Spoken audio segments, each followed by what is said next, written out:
ನಮ್ ರೇಡಿಯೋದ ಪ್ರತಿಯೊಬ್ಬ ಕೇಳುಗನಿಗೂ ಹಾಗೂ ಸೋಷಿಯಲ್ ಮೀಡಿಯಾ ಮುಖಾಂತರ ನಮ್ಮನ್ನ ವೀಕ್ಷಿಸ್ತಿರುವ ಕೋಟ್ಯಾಂತರ ಕನ್ನಡಾಭಿಮಾನಿಗಳಿಗೆ ನಿಮ್ಮ ಅರ್ಜಿ ಕಿರಣ್ ಹೆಬ್ಬಾಲೆ ಮಾಡುವ ನಮಸ್ಕಾರಗಳು. ಸೊ ಇವತ್ತು ನಾನು ರೌಂಡ್ ಹೊಡಿತಾ ಎಲ್ಲೂ ಹೋಗಿಲ್ಲ, ನಮ್ಮನೇಲೇ ಇದ್ದೀನಿ. ಇನ್ನ ಲಾಕ್ ಡೌನ್ ಇದೆ, ಹಾಗಾಗಿ ನಿಮ್ಗೆ ನನ್ ಮನೆ ಮುಖಾಂತರನೇ ನಿಮ್ಗೆ ಸಾಕಷ್ಟು ಕಾರ್ಯಕ್ರಮಗಳನ್ನ ಪ್ರಸಾರ ಮಾಡ್ತಿದ್ದೀನಿ. ಅಂಡ್ ಈ ವೀಕೆಂಡ್ ನಮ್ ರೇಡಿಯೋ ರೌಂಡ್ಸ್ ಅಲ್ಲಿ ನನ್ನ ಜೊತೆ ಒಬ್ರು ವಿಶೇಷವಾದಂತಹ ವ್ಯಕ್ತಿ ಇದ್ದಾರೆ. ಸಾಕಷ್ಟು ಜನ ಜೀವನದಲ್ಲಿ ಏನು ಅಂದ್ರೆ ಬೇರೆಯವ್ರಿಗೆ ನೋವು ಕೊಡೋದ್ರಲ್ಲೇ ಬ್ಯುಸಿ ಆಗಿರ್ತಾರೆ, ಅಳ್ಸೋದ್ರಲ್ಲಿ ಬ್ಯುಸಿ ಆಗಿರ್ತಾರೆ. ಅಂತ ಮಧ್ಯೆ ಕೆಲವರು ಜನನ ನಗಿಸ್ಬೇಕು ಅಂತಾನೆ ಪಣ ತೊಟ್ಟು ಜನ್ಮ ತಾಳಿರ್ತಾರೆ. ಅಂತವ್ರಲ್ಲಿ ಒಬ್ರು ಶ್ರೀ ರಿಚರ್ಡ್ ಲೂಯಿಸ್ ಅವರು. ನಾನು ಇವ್ರನ್ನ ಚಿಕ್ಕ ವಯಸ್ಸಿಂದ ನೋಡಿದೀನಿ. ನಾನು ಫಸ್ಟ್ ಇವ್ರನ್ನ ನೋಡಿದ್ದು ನನ್ನ ಫೇವ್ರೆಟ್ ಸೀರಿಯಲ್ ಕ್ರೇಜಿ ಕರ್ನಲ್ ಅಲ್ಲಿ ರಮೇಶ್ ಭಟ್ ಅವ್ರ ಅಭಿನಯಿಸ್ತಿದ್ರು, ಸರ್ ಇದ್ರು ಎಲ್ಲ. ಸೊ ಅವಾಗಿಂದ ನೋಡ್ತಿದ್ದೆ. ಅಂಡ್ ಆಲ್ಸೋ ಅವ್ರ ಕಾಮಿಡಿಗಳನ್ನ ತುಂಬಾ ನೋಡಿದೀನಿ. ಅಂಡ್ ಇವತ್ತು ಇಷ್ಟು ದಿನದಿಂದ ನಿಮ್ಗೆ ಲಾಕ್ ಡೌನ್ ಫುಲ್ಲು ಒಂಥರ ದುಃಖ ಬಂದಿತ್ತು. ಲಾಕ್ ಡೌನ್ ಓಪನ್ ಆಗ್ತಿದೆ, ಖುಷಿ ಪಡಿಸೋಣ ಅಂತ ರಿಚರ್ಡ್ ಲೂಯಿಸ್ ಅವ್ರನ್ನ ನನ್ನ ಕಾರ್ಯಕ್ರಮಕ್ಕೆ ಕರ್ಕೊಂಡ್ ಬಂದಿದ್ದೀನಿ. ಸರ್ ನಮಸ್ಕಾರ, ಹೇಗಿದ್ದೀರಾ? ನನ್ನ ಕಾರ್ಯಕ್ರಮಕ್ಕೆ ಸ್ವಾಗತ. ನಮಸ್ಕಾರ, ಚೆನ್ನಾಗಿದ್ದೀನಿ. ನೀವ್ ಹೇಳಿದಾಗೆ ನಾನು ಲಾಕ್ ಡೌನ್ ಮನೆಯಲ್ಲೇ ಇದ್ದೀನಿ.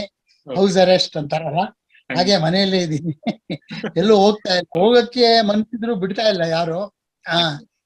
ಹೆಂಡತಿ ಮಕ್ಕಳು ಅವ್ರಿಗೆ ಯಾವತ್ತೋ ನಾವು ತೊಂದರೆ ಕೊಟ್ಟಿರ್ತೀವಲ್ಲ, ಇವಾಗ ಅವ್ರಿಗೊಂದು ಅವಕಾಶ.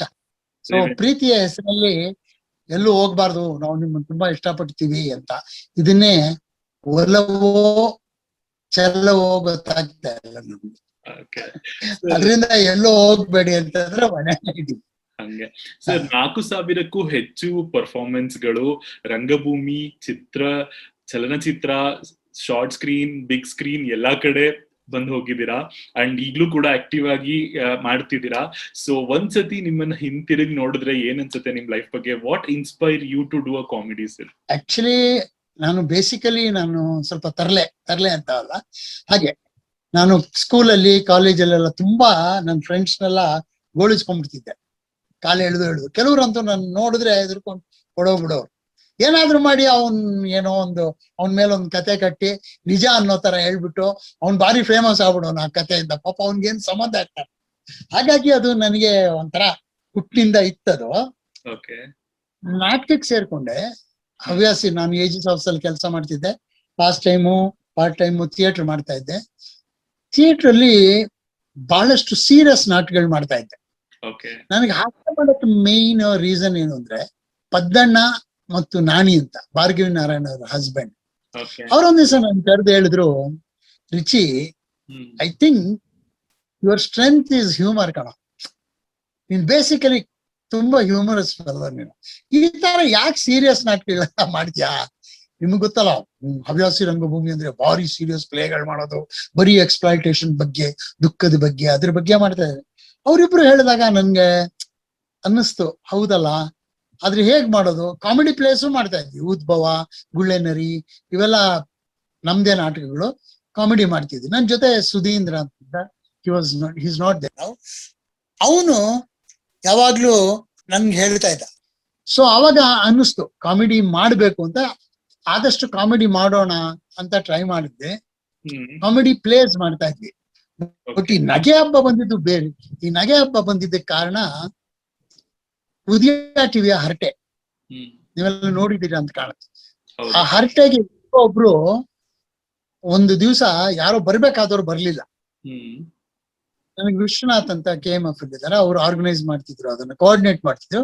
ಅವ್ರು ನನಗೆ ಇಮಿಡಿಯೇಟ್ ಆಗಿ ಫೋನ್ ಮಾಡಿ, ರಿಚಿ, ಈ ಹರಟೆಗೆ ಯಾರೋ ಒಬ್ರು ಬಂದಿಲ್ಲ ಕಣ, ಲಾಸ್ಟ್ ಮಿನಿಟ್ ಅಲ್ಲಿ ಕೈ ಕೊಟ್ಬಿಟ್ರು, ನೀನ್ ಬರ್ಬೇಕು. ನನ್ಗೆ ಈ ಹರಟೆ ಅಂದ್ರೆ ಏನೊಂದು ಗೊತ್ತಿಲ್ಲ, ನಾನ್ ಜಾಸ್ತಿ ಗೊತ್ತಿರಲ್ಲ. ಅದ ನಾನು ಹೇಳಿದೆ, ಏನ್ ಹರಟೆ ಅಂದ್ರೆ ಅಂತ. ಏನಿಲ್ಲ ಗುರು, ನೀನ್ ಮೆಟ್ಲ ಮೇಲೆ ಇವ್ರ ಕಾಲು ಎಳಿತೀಯಲ್ಲ, ಅದೇ ತರ ಮಾತಾಡ್ಬೇಕು, ನೀನ್ ಬಂದ್ಬಿಡಿ, ಇಲ್ಲ ಆಮೇಲೆ ಹೇಳ್ತೀವಿ ಅಂತ. ಸೊ ಗಾಯನ ಸಮಾಜದಲ್ಲಿತ್ತು. ಅಲ್ಲಿ ನೋಡಿದ್ರೆ ಕಣ್ಣನ್ ಮಾಮ, ಕೃಷ್ಣೇಗೌಡ, ಸುಧಾ ಬರ್ಗೂರು ಎಲ್ಲ ಪ್ರೊಫೆಸರ್ಗಳು ಈ ನಾಮ ಹಾಕೊಂಡು, ಇವ್ರ ಮಧ್ಯೆ ರಿಚರ್ಡ್ ಲೂಯಿಸ್ ಏನಪ್ಪ ಮಾಡೋದು ಅಂತ ಅವತ್ತು ಆ ಸಬ್ಜೆಕ್ಟ್ ಬಗ್ಗೆ ಫಾರ್ ಮಾತಾಡೋರು ಇದ್ರು, ಅಗೇನ್ಸ್ಟ್ ಮಾತಾಡೋರು ಇರ್ಲಿಲ್ಲ. ಅವತ್ತು ಮಾತಾಡ್ತೀವಿ. It become very popular. ನನ್ಗೆ ಈ ಹರಟೆ ಇಷ್ಟೊಂದು ಪಾಪ್ಯುಲರ್ ಒಂದು ಗೊತ್ತಿಲ್ಲ. ಬಹಳ ಫೋನ್ಸ್ ಬಂತು, ಏನೋ ರಿಚಿ ನೀನ್ ಹರಟೆ ಮಾಡ್ತಾ ಇದೀಯ, ಹಾಗೆ ಹೇಗೆ, ಏನೋ ಹರಟೆಲ್ ಮಾಡೋದು ಒಂದು ದೊಡ್ಡ ವಿಷಯ ಅನ್ನೋ ತರ ನನ್ಗೇನು ಅನ್ಸಿರ್ಲಿಲ್ಲ ಅವಾಗ ಮಾಡಿದಾಗ. ಪಾಪ್ಯುಲಾರಿಟಿ ನೋಡ್ಕೊಂಡು ನಾವ್ ಅನ್ಕೊಂಡ್ವಿ, ಈ ಪಾಪ್ಯುಲಾರಿಟಿ ಯೂಸ್ ಮಾಡಿಕೊಂಡು ಈ ಸಬ್ಜೆಕ್ಟ್ ಬಗ್ಗೆ ಕೂತ್ಕೊಂಡು ಮಾತಾಡೋದ್ ಬದಲಾಗಿ ಪಬ್ಲಿಕ್ ಶೋ ಅಲ್ಲಿ ಮಾಡೋಣ ಅಂತ ಹೇಳಿದ್ವಿ. MS ನರಸಿಂಹಮೂರ್ತಿ ಹೇಳಿದ್ರು ಒಂದು ವರ್ಕ್ಶಾಪ್ ತರ ಮಾಡೋಣ ಸ್ಟೇಟ್ ಬ್ಯಾಂಕ್ ಆಫ್ ಮೈಸೂರಿಂದ ಅಂತ ಹೇಳಿ ಒಂದು ವರ್ಕ್ಶಾಪ್ ಮಾಡಿದ್ರು ಸಂಡೂರಲ್ಲಿ, ಸಂಡೂರ್ ಬಳ್ಳಾರಿ district. ಅಲ್ಲಿ ಫಸ್ಟ್ ನಾವು ಸೇರಿದ್ವಿ, ನಾನು ಅಜಾದುಲ್ಲಾ ಬೇಗು, MS ನರಸಿಂಹಮೂರ್ತಿ ಅವೆಲ್ಲ ಸೇರಿದ್ವಿ. ಅಲ್ಲಿಂದ ಟೇಕ್ ಆಫ್ ಆಯ್ತು. ಫಸ್ಟ್ ಶೋ ಆಗಿದ್ದು ಹುಬ್ಬಳ್ಳಿಲಿ, ಸೆಕೆಂಡ್ ಶೋ ಆಗಿದ್ದು ಚಿತ್ರದುರ್ಗದಲ್ಲಿ. ಆ ಚಿತ್ರದುರ್ಗದಲ್ಲಿ ನಡೆದ ಒಂದು ಘಟನೆ ಆಯ್ತು, ನಾವು ಎಕ್ಸ್ಪೆಕ್ಟ್ ಮಾಡಿಲ್ಲ ನಮ್ ನಗೆ ಹಬ್ಬಕ್ಕೆಲ್ಲ ಇಷ್ಟೊಂದು ಜನ ಬರ್ತಾರೆ ಅಂತ. ನಮ್ಗೆ ಥಿಯೇಟರ್ ಫುಲ್ ಆದ್ರೇನೋ ದೊಡ್ಡ ವಿಷಯ. ಅಲ್ಲಿ ನೋಡಿದ್ರೆ ನಾನು ಹೋಗೋ ಅಷ್ಟರಲ್ಲಿ ಥಿಯೇಟರ್ ಫುಲ್ ಆಗಿ ಹೊರಗಡೆ ಎಲ್ಲ ಜನ ನಿಂತಿದ್ರು. ಒಳಗೆ ಹೋಗಕ್ ನನಗೆ ಬಿಡ್ಲಿಲ್ಲ. ಅಲ್ಲಿ ಸ್ಟೇಜ್ ಮೇಲೆ ಅನೌನ್ಸ್ ಮಾಡ್ತಾ ಇದ್ರು ಗುರುಮೂರ್ತಿ ಅಂತ, ರಿಚರ್ಡ್ ಲೂಯಿಸ್ ಅವ್ರು ಬರ್ಬೇಕು ಅಂತ ಇದ್ರು. ನಾನ್ ಹಿಂದೆ ಇದ್ದೆ, ಸ್ವಲ್ಪ ಜಾಗ ನಿಂತ್ಕೊಳ್ಳೆ, ನಾವು ನಿಂತಿಲ್ಲ ಏನ ಇವನೊಬ್ಬ ಬಂದ್ಬಿಟ್ಟು ಅಂತ. ಯಾಕಂದ್ರೆ ಯಾರು ನಾನು ನೋಡಿಲ್ಲ. ಸರಿ ಹೇಗಾದ್ರೂ ಜಾಗ ಮಾಡ್ಬೇಕು ಅಂದ್ರೆ ರಿಚರ್ಡ್ ಲೂಯಿಸ್ ಅವ್ರು ಬರ್ಬೇಕು ಅಂತ ಒಂದು ಪಾಸ್ ಆಯ್ತು. ಜೋರಾಗಿ ಜನ ನಕ್ಕಕ್ ಶುರು ಮಾಡ್ಬಿಟ್ರು, ಚಪ್ಪಾಳೆ ತಟ್ಬಿಟ್ರು. ನಾನಿನ್ನು ಜನರ ಹಿಂದೆನೆ ಇದ್ದೆ. ಏನಾಗಿದೆ, ಆ ಸ್ಟೇಜ್ ಮೇಲೆ ಗುರುಮೂರ್ತಿ ಅನೌನ್ಸ್ ಮಾಡಿದಾಗ ಒಂದು ಕೋತಿ ಎಲ್ಲಿಂದಲೋ ಬಂದು ಸ್ಟೇಜ್ ಮೇಲೆ ಕೂತ್ಕೊಂಡ್ಬಿಟ್ಟು. ಇದು ನಡೆದ ಘಟನೆ ಬಹಳ ಇಂಟ್ರೆಸ್ಟಿಂಗ್ ಇದು. ಬಂದ್ ಕೋತಿಯಲ್ಲಿ ಕೂತ್ಕೊಂಡ್ಬಿಡ್ತು. ಅದಕ್ಕೇನಾಯ್ತು, ಆ ಕಡೆ ನೋಡಿದ್ರು ಜನ ಎಲ್ಲ ತುಂಬಿಟ್ಟಿದ್ರಲ್ಲ, ಎಲ್ಲಿಗೆ ಹೋಗ್ಬೇಕು ಗೊತ್ತಾಗ್ಲಿಲ್ಲ. ಅದು ಬಂದ್ ಕರೆಕ್ಟ್ ಆಗಿ ಸ್ಟೇಜ್ ಮೇಲೆ ಕೂತ್ಕೊಂಡ್ಬಿಟ್ಟು. ಅಷ್ಟೊಂದು ಜನ ಚಪ್ಪಾಳೆ ತಡ್ತಿದ್ರು. ಆ ರಿಚರ್ಡ್ ಲೂಯಿಸ್ ನ ಕರ್ದಿದಪ್ಪ, ನೀನ್ ಬಂದ್ಬಿಟ್ಟಿದ್ಯಾ ಅಂತ ಏನೋ ಆ ಕೋತಿ ಹತ್ರ ಗುರುಮೂರ್ತಿ ಮಾತಾಡ್ತಿರೋ. ಅಷ್ಟೊತ್ತು ನಾನು ಜಾಗ ಮಾಡ್ಕೊಂಡು ಹೋಗಿ ಆ ಕೋತಿ ಮುಂದೆ ನಿಂತು, ನಾನ್ ಬರೋದ್ ಸ್ವಲ್ಪ ಲೇಟ್ ಆಯ್ತಪ್ಪ ಆಂಜನೇಯ, ನೀನ್ ಹೋಗ್ಬೋದು ಅಂತ ಅಂದೆ. ಅಂತಿದ್ದಂಗೆ ಆ ಕೋತಿ ಆ ಕಡೆ ಈ ಕಡೆ ನೋಡ್ತು. ಒಂದಷ್ಟು ಜನ ಬಂದು ಅದನ್ನ ಓಡಿಸಿದ್ರು, ಅದು ಹೊರಟೋಯ್ತು. ಆ ಘಟನೆ ನಡೆದಾಗ ಎಲ್ರು ಹೇಳಿದ್ರು, ದೇವ್ರ ಆಶೀರ್ವಾದ ಕಣಯ್ಯ, ಹಾಗೆ ಹೇಗೆ ಆಂಜನೇಯನೇ ಬಂದ್ಬಿಟ್ಟಿದೆ ನಿಮ್ಗೆ, ಹಾಗೆ ಹೇಗೆ ಅಂತ ಹೇಳಿದ್ರು. ಓಕೆ, ಇದೆಲ್ಲ ಸಾಮಾನ್ಯವಾಗಿ ಇರುತ್ತೆ. ಬಟ್ ಆವತ್ತು 4500 ಕಾರ್ಯಕ್ರಮ ಮಾಡ್ತೀವಿ. 7 ಸಲ ಅಮೆರಿಕಾಗ ಹೋಗ್ತೀವಿ, 3 ಸಲ UK ಹೋಗ್ತೀವಿ, 2 ಸಲ ಆಸ್ಟ್ರೇಲಿಯಾಗ ಹೋಗ್ತೀವಿ, ಕೀನ್ಯಾಗ ಹೋಗ್ತೀವಿ, ಅಬುದಾಬಿ ದುಬೈಗಂತೂ ಬಸ್ ಪಾಸ್ ಮಾಡಿಸ್ಕೊಂಡ್ಬಿಟ್ಟಿದ್ವಿ. ಯಾವ ಬೇಕಾದ್ರೆ ಹತ್ತೋದು ಇಳಿಯೋದು ಬರೋದು ಆಗತ್ತೆ ಅಂತ ನಾವು ಅನ್ಕೊಂಡಿರ್ಲಿಲ್ಲ. ಹೀಗೆ ಸ್ಟಾರ್ಟ್ ಆಫ್ ಆಗಿದ್ದು ಸ್ಟೇಟ್ ಬ್ಯಾಂಕ್ ಆಫ್ ಮೈಸೂರ್ನ ಆ ವರ್ಕ್ಶಾಪ್ ಸಂಡೂರು. ಆಮೇಲೆ ನಾನು ನರಸಿಂಹಮೂರ್ತಿ ಇಬ್ರೆ. ಆ ನರಸಿಂಹಮೂರ್ತಿ ಸ್ವಲ್ಪ ಸಾಹಿತ್ಯ ಅದು ಇದು ಅಲ್ಲಿ ಇಲ್ಲಿ ಸಾಹಿತ್ಯ ಸಂಘ ಗಿಂಗ ಇರುತ್ತಲ್ಲ, ಅಲ್ಲಿ ಕರ್ಕೊಂಡು ಹೋಗ್ತಿದ್ರು, ನಾನು ಅವರು ಹೋಗ್ತಿದ್ವಿ. ಆಮೇಲೆ ಲಕ್ಷ್ಮಣರಾವ್, BR ಲಕ್ಷ್ಮಣರಾವ್ ನಮ್ಮ ಕವಿ, ಅವ್ರನ್ನ ಸೇರ್ಸ್ಕೊಂಡ್ವಿ. ಆಮೇಲೆ ವ್ಯಾಸರಾವ್ ಬಂದ್ರು, ಡುಂಡಿ ಬಂದ್ರು. ಅದಕ್ಕೆ ಕೊನೆಗೆ ಉಳ್ಕೊಂಡವ್ರು ಈ ಹರಟೆಯಲ್ಲಿ ಇದ್ದವ್ರೆ. ನಾನು, ಕೃಷ್ಣೇಗೌಡ, ಸುಧಾ ಬರ್ಗೂರು, ನರಸಿಂಹಮೂರ್ತಿ. ಗಂಗಾವತಿಗೆ ಹೋದಾಗ ಪ್ರಾಣೇಶ್ ಪರಿಚಯ ಆಯ್ತು. ಪ್ರಾಣೇಶ್ ಬಂದು ನಿಮ್ ಜೊತೆ ನಾನು ಸೇರ್ಕೊಳ್ತೀನಿ ಅಂದ್ರು. ಹಾಗೆ ಎಲ್ರು ಹೇಳ್ತಿರ್ತಾರೆ. ಅಷ್ಟೊತ್ತಿಗೆ ನರಸಿಂಹಮೂರ್ತಿ ಹತ್ರ ಮಾತಾಡಿ ಅವ್ರು ಹೇಳಿದ್ರು, 7 ವರ್ಷಗಳ ಹಿಂದೆ MS ನರಸಿಂಹಮೂರ್ತಿ ಅವ್ರ ಊರಿಗೆ ಹೋದಾಗ ಅವ್ರ ಹತ್ರ ಆಟೋಗ್ರಾಫ್ ತಗೊಂಡಿದ್ದನ್ನ ಪ್ರಾಣೇಶ್ ಇಟ್ಕೊಂಡಿದ್ದು. ಅದು ಬಹಳ ಇಂಪ್ರೆಸ್ ಆಯ್ತು ಅಂತ ಹೇಳಿದೆ. ಅಷ್ಟೊತ್ತಿಗೆ ಪಾಪ ಪ್ರಾಣೇಶ ಆ ಕಡೆ ಗಂಗಾವತಿ, ಬಳ್ಳಾರಿ, ರಾಯಚೂರು ಆ ಕಡೆ ಎಲ್ಲ ಇಂಡಿವಿಜುವಲ್ ಆಗಿ ಪ್ರೋಗ್ರಾಮ್ ಮಾಡ್ತಿದ್ರು ಪ್ರಾಣೇಶ್. ಹಾಗೆ ಪ್ರಾಣೇಶ್ ಜಾಯ್ನ್. ಇವತ್ತೊಂದು 22 ಜನ ಇದ್ರು ನಾವು, ಅಂದ್ರೆ ಇನಗೆ ಹಬ್ಬ ಮಾಡೋರೆ.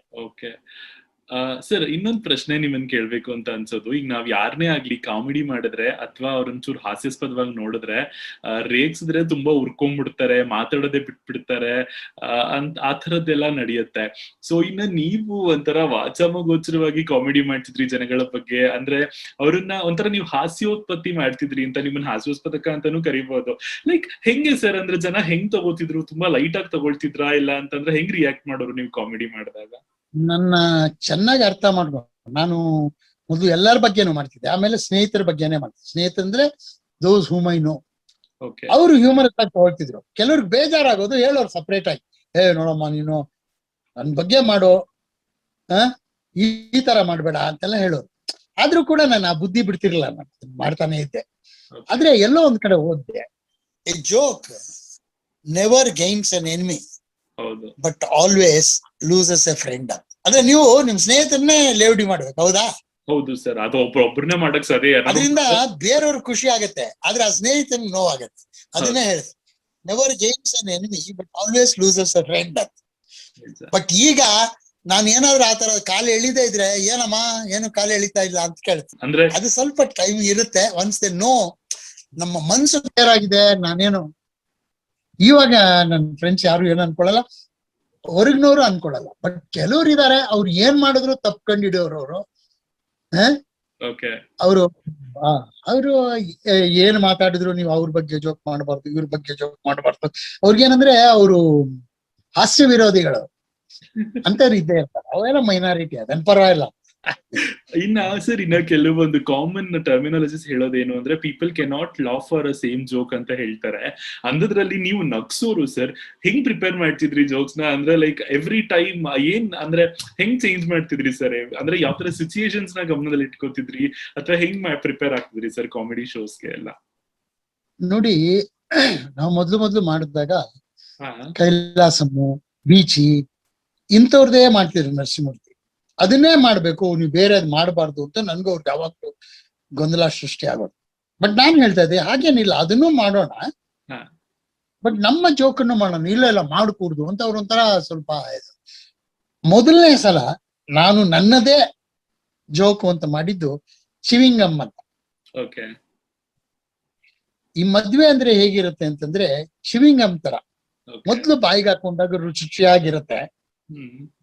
ಸ್ವಲ್ಪ ಹೊತ್ತಿಗೆ ಸಕ್ಕರೆ ಗಿಕ್ರೆ ಹೋದ್ಮೇಲೆ ಬರೀ ರುಚಿನೂ ಇರಲ್ಲ, ಏನೂ ಇಲ್ಲ. ಆದ್ರೆ ಅಗಿತಾನೆ ಇರ್ಬೇಕು. ಒಂದ್ಸಲ ಬಾಯಿಗೆ ಹಾಕೊಂಡ್ಮೇಲೆ ಉಗಿಯಕ್ಕೂ ಆಗಲ್ಲ, ನುಂಗಕ್ಕೂ ಆಗಲ್ಲ. ಸರಿ. ಈ ಜೋಕ್ ಮಾಡಿದಾಗ ಬಹಳ ಚೆನ್ನಾಗಿ ರಿಸೀವ್ ಮಾಡಿದ್ರು ಜನ. ಬಟ್ ಕೆಲವರು ಇಲ್ಲ ಅದ್ರಲ್ಲಿ ಹಾಗಿದೆ ಹೀಗಿದೆ ಅಂತ ಹೇಳ್ತಿದ್ರು. ಬಟ್ ನಾನಂತೂ ಬಿಡ್ಲಿಲ್ಲ. ನಾವು ಹೇಗ್ ಜೋಕ್ ಮಾಡ್ತೀವಿ ಅಂತಂದ್ರೆ, ನೀವು ನೋಡೋ ದೃಷ್ಟಿ, ನೀವು ಹಾಸ್ಯದ ಆಂಗಲ್ ಇಂದ ನೋಡಿದ್ರೆ ಎಲ್ಲವೂ ಹಾಸ್ಯವಾಗಿ ಕಾಣುತ್ತೆ. ಇದು ಒಂಥರ ಪ್ರಾಕ್ಟೀಸ್ ಮಾಡ್ಕೋ. ನೀವು ಸಪೋಸಿಂಗ್ ನೀವು ಕಾರ್ಪೆಂಟರ್ ಆದ್ರೆ ನಿಮ್ ಮನೆಗೆ ಹೋದ್ರೆ ಬರೀ ಶೆಲ್ಫ್, ಟೇಬಲ್, ಚೇರ್ ನೋಡ್ತೀರ, ಹೌದಾ? ಹೌದು ಸರ್, ಖಂಡಿತ ಹೌದು. ಒಬ್ಬ ಆರ್ಕಿಟೆಕ್ಟ್ ಆದ್ರೆ ಬಿಲ್ಡಿಂಗ್ ನೇ ನೋಡ್ತಿರ್ತೀವಿ ಹೊರಗಡೆಯಿಂದ. ಅಂದ್ರೆ ನಿಮ್ ಒಂದು ಪ್ರೊಫೆಷನ್ ಅಂತ ಆದಾಗ ಆ ಆಂಗಲ್ ಇಂದಾನೇ ನೋಡ್ತೀವಿ, ಬೇರೆ ಏನು ನೋಡೋದಿಲ್ಲ. ಈಗ ಏನಾಗ್ಬಿಟ್ಟಿದೆ, ಆತರ ನಾವು ಎಲ್ಲವನ್ನು ಹಾಸ್ಯದಿಂದಲೇ ನೋಡ್ತೀವಿ. ಈವನ್ ಡೆತ್ ನೋಡಿ, ಅದ್ರಲ್ಲಿ ಹಾಸ್ಯನೇ ಇರಲ್ಲ ಅಲ್ವಾ? ಹೌದು. ನಾವು ಯಾರು ಸತ್ತಾಗ ಎಲ್ರು ಅಳ್ತಿರ್ತಾರೆ. ಕೆಲವ್ರಂತೂ ಚಿಕ್ಕ ವಯಸ್ಸಿನವ್ರು ಯಾರು ತಿರ್ಕೊಂಡು ಹೋದ್ರೆ ದೊಡ್ಡವ್ರು ಹೇಳ್ತಾರೆ, ಅಯ್ಯೋ ನೀನ್ ಸಾಯೋ ಬದ್ಲಾಗಿ ನಾನ್ ಸಾಯ್ಬೋದಾಗಿತ್ತು ಮಗ, ಒಂದ್ಸಲ ಎದ್ದು ಅಮ್ಮ ಅಂದ್ಬಿಡೋ ಅಂತ. ಎದ್ದೇನಾರ ಅಮ್ಮ ಅಂದ ಸುತ್ತಮುತ್ತವರೆಲ್ಲ ಕಲ್ಲಾಗಿ ಸಾಯಿಸ್ಬಿಡ್ತಾರ ಅಲ್ಲ.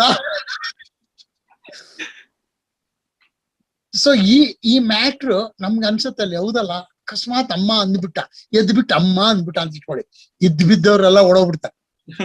ಧೈರ್ಯ ಇರೋರು ಕೆಲವರು ಸೌದೆ ಒಡ್ ಸಾಯಿಸ್ಬಿಡ್ತಾರೆ. ಸೊ ಈ ಮ್ಯಾಟರ್ ನಾನು ಅವನ್ ಕತೆ ಮಾಡ್ತೀನಿ. ಹಿಂಗಾಯ್ತು, ಅವನ ಅಮ್ಮ ಅಂದ, ಅವನು ಯಮಲೋಕಕ್ಕೆ ಹೋದ. ಯಮನ್ನ ಕೇಳಿದ್ರೆ 5 o'clock ಆಗೋಯ್ತಪ್ಪ, ಇವತ್ತು ಆಗಲ್ಲ, ತಗೊಳಲ್ಲ ಅಂತ. ಇಲ್ಲ ಸರ್, ದಯವಿಟ್ಟು ನಾವ್ ಇಬ್ರೇ ಇರೋದು, ಹಾಗೆ ಹೀಗೆ ಹಂಗೆ ಆಗಲ್ಲಯ್ಯ, ಇವತ್ತು ಎಮರ್ಜೆನ್ಸಿ, ಬರೀ ಕೊರೋನಾ ಇದೆ, ಸಿಕ್ಕಾಪಟ್ಟೆ ಇದೆ, ನೀವು ಇಬ್ರು ಬಂದಿದ್ದೀರ, ಏನ್ ಮಾಡೋದು ಸರ್? ನಮ್ದು ಕೊರೋನಾ ಅಲ್ಲ ಸರ್, ಆಕ್ಸಿಡೆಂಟ್ ಅಲ್ಲಿ ಸತ್ತಿರೋದು ನಾವಿಬ್ರು MG ರೋಡ್ ಅಲ್ಲಿ, ನಥಿಂಗ್ ಡೂಯಿಂಗ್, ಕ್ಲೋಸ್ ಆಗೋಯ್ತು ಅಂತ ಚಿತ್ರಗುಪ್ತ ಬೇರೆ ಒಂದು ಬೋರ್ಡ್ ಹಾಕಿ. ಸರಿ, ಏನ್ ಮಾಡೋದು ಗೊತ್ತಲ್ಲ ಇಬ್ರಿಗೂ. ಕೆಳಗಡೆ ನೋಡ್ತಾರೆ, ಅವನ್ ತಾಯಿ ಅಳ್ತಾ ಇದಾರೆ, ಅವ್ನ್ ಹೆಣ ಇಟ್ಕೊಂಡು ಅಳ್ತಾರೆ. ಮಗನೇ, ಈ ಸಣ್ಣ ವಯಸ್ಸಲ್ಲಿ ಹೋಗ್ಬಿಟ್ಟಲ್ಲ ಅಂತ ಬಂದು ಯಮನ ಹತ್ರ ಕೇಳ್ತಾನೆ, ಸರ್ ದಯವಿಟ್ಟು ಸರ್ ನೋಡಿ ಸರ್, ನಮ್ಮ ಮದರ್, ನಾನು ಒಬ್ನೇ ಮಗ ಸರ್, ಅಳ್ತಾ ಇದಾರೆ ಸರ್. ಯಮ ಅದೆಲ್ಲ ಸೆಂಟಿಮೆಂಟ್ ತರಬೇಡ, ಇಲ್ಲಿ ಆಗೋಯ್ತಿದ್ದು. ಇಲ್ಲ ಸರ್ ನೋಡಿ ಸರ್ ಒಂದ್ಸಲ ಅಂತ ಯಮ ಬೈ ಮಿಸ್ಟೇಕ್ ನೋಡ್ಬಿಡ್ತಾರೆ. ಯಮ ಏನೇ ಆಗಿದ್ರು ಅವನ್ಗೂ ಅಮ್ಮ ಇರ್ತಾರಲ್ಲ ಸರ್, ಸೆಂಟಿಮೆಂಟ್ ಇದ್ದೇ ಇರುತ್ತಲ್ಲ. ಅವ್ನ್ಗೆ ಅಯ್ಯೋ ಅನ್ಸ್ಬಿಟ್ಟಿದ್ರು, ಏನು ಒಬ್ನೇ ಮಗನೇನೆ? ಹೌದು ಸರ್ ಹೇಗೂ ನಾಳೆ ಬೆಳಿಗ್ಗೆವರೆಗೂ ಎಂಟ್ರಿ ಇಲ್ಲ ಸರ್, 10 o'clock ವರೆಗೂ ಹೊರಗಡೆ ನಿಂತ್ಕೋಬೇಕು. ನಾನು ಹೋಗ್ಬಿಟ್ಟು ಅಮ್ಮನ್ನ ಹಲೋ ಅಂತ ಬಂದ್ಬಿಡ್ಲಾ ಸರ್? ಬೇಡ, ಒಂದ್ಸಲ ಮಿಸ್ಟೇಕ್ ಮಾಡಿದ್ದು ನನಗೆ ಪುರಾಣದಲ್ಲಿ ಎಲ್ರು ಬೈತಾ ಇದ್ರು. ಸಾವಿತ್ರಿ ಒಂದ್ಸಲ 100 ಗಂಡ್ ಮಕ್ಳು ಕೊಡು ಅಂದ್ರೆ ಎಸ್ ಅಂದ್ಬಿಟ್ಟೆ. ಆಮೇಲೆ ನೋಡಿದ್ರೆ ಟೆಕ್ನಿಕಲ್ ಅಬ್ಜೆಕ್ಷನ್ ಹಾಕಿ ಸ್ಟೇ ತಂದ್ಬಿಟ್ಲು ಅವಳು. ನಾನ್ ದಡ್ಡ ಅಂತ ಪ್ರೂವ್ ಆಗೋಯ್ತು, ಅದರಿಂದ ಆಗಲ್ಲ ಅಂತ. ಇಲ್ಲ ಸರ್ ದಯವಿಟ್ಟು ನೋಡಿ ಸರ್. ಯಮ್ಮ ಮತ್ತೆ ನೋಡ್ದ ಅವ್ನಿಗೆ. ಆಯ್ತು, ಹೋಗಿದ ತಕ್ಷಣ ಬಂದ್ಬಿಡ್ಬೇಕು. ನಾವು ಟಕ್ ಅಂತ ಪ್ರಪಂಚಕ್ಕೆ ಬಂದ್ಬಿಟ್ಟ. ಅಷ್ಟೊತ್ತಿ ಇವನ್ ಬಾಡಿನ ಸಿಮೆಟ್ರಿಕ್ ತಗೊಂಡು ಹೋಗ್ತಾ ಇದ್ದಾರೆ. ಇವ್ನು ಓಡ್ದ ಅಮ್ಮ ಅಮ್ಮ ಅಂತ, ಯಾರಿಗೂ ಕಾಣ್ತಿಲ್ಲ ಅವ್ನು, ಯಾಕಂದ್ರೆ ಅವ್ನ್ ಭೂತ ಆತ್ಮ ಆಗ್ಬಿಟ್ಟಿದ್ದಾನೆ. ಸರಿ ಓಡ್ದ ಅವ್ನ್ ಬಾಡಿ ತಗೊಂಡೋಗಿ ಇಟ್ಬಿಟ್ರು. ಇನ್ನೇನ್ ಸುಡ್ಬೇಕು ಅದಕ್ಕಿಂತ ಮುಂಚೆ. ನಮ್ಮ ಅಮ್ಮ ಅಂತಂದು ಯಾರು ಕೇಳ್ತಾ ಇಲ್ಲ, ಯಾರು ದೂರದಿಂದ ಕರೀತಾ ಇದ್ದಾನೆ. ಸರಿ ಅಷ್ಟೊತ್ತಿಗೆ ಆ ಪೂಜಾರಿ ಹೇಳಿದ್ರು, ಕೊನೆ ಅವ್ರ ಸಲ ಮುಖ ನೋಡೋರು ಯಾರಾದ್ರು ನೋಡ್ಬಿಡಿ, ಅಗ್ನಿ ಇಡ್ಬೇಕು ಅಂತ. ಸರಿ ತಾಯಿ ಬಂದ್ಲು, ಮಗನೇ ಒಂದೇ ಒಂದ್ಸಲ ಅಮ್ಮ ಅಂದ್. ಅಷ್ಟೊತ್ತಿಗೆ ಇವನ ಆತ್ಮ ಬಾಡಿ ಒಳಗಡೆ ಸೇರ್ಬಿಟ್ಟು ಎದ್ಬಿಟ್ಟು ಅಮ್ಮ ಅಂದ ಅಷ್ಟೇ. ಅಲ್ಲಿದ್ದವರೆಲ್ಲ ನಾಪತ್ತೆ. ಆ ಅರ್ಚಕ 8 ಅಡಿ ಗೋಡೆ ಜಂಪ್ ಹೊಡೆದವನು ಇದುವರೆಗೂ ಪತ್ತೆ ಇಲ್ಲ, ಎಲ್ಲೋಗಿದ್ದಾನೆ ಅಂತ ಗೊತ್ತಿಲ್ಲ. ಅಲ್ಲಿದ್ದ ನವರೇ ತಗೊಂಡು ಹೊಡೆದವನು ಸಾಯಿಸಿ. ಬೆಳಿಗ್ಗೆ ಯಮಲೋಕಕ್ಕೆ ಹೋಗ್ತಾನೆ, ಮುಖ ಎಲ್ಲ ಬ್ಯಾಂಡೇಜ್. ಹಿಂದೆ ನಿಂತ್ಕೊಳ್ಳೆ ಅಂತಿಲ್ಲ ಸರ್, ನಾವು ನಿನ್ನೆ ಬಂದಿದ್ದಲ್ಲ ಸರ್. ನಿನ್ನೆ ಇಬ್ರು ಹುಡುಗರು ಬಂದಿದ್ರು, ನೀವ್ ಯಾರು ಬ್ಯಾಂಡೇಜ್ ಎಲ್ಲ ಹಾಕೊಂಡಿದ್ದೆ ಸರ್? ನಾನೇ ಸರ್. ಅಮ್ಮ ಅಂದೆ ಸರ್, ನಾಯಿಗೆ ಹೊಡೆದಂಗೆ ಹೊಡೆದ್ಬಿಟ್ರು ಸರ್.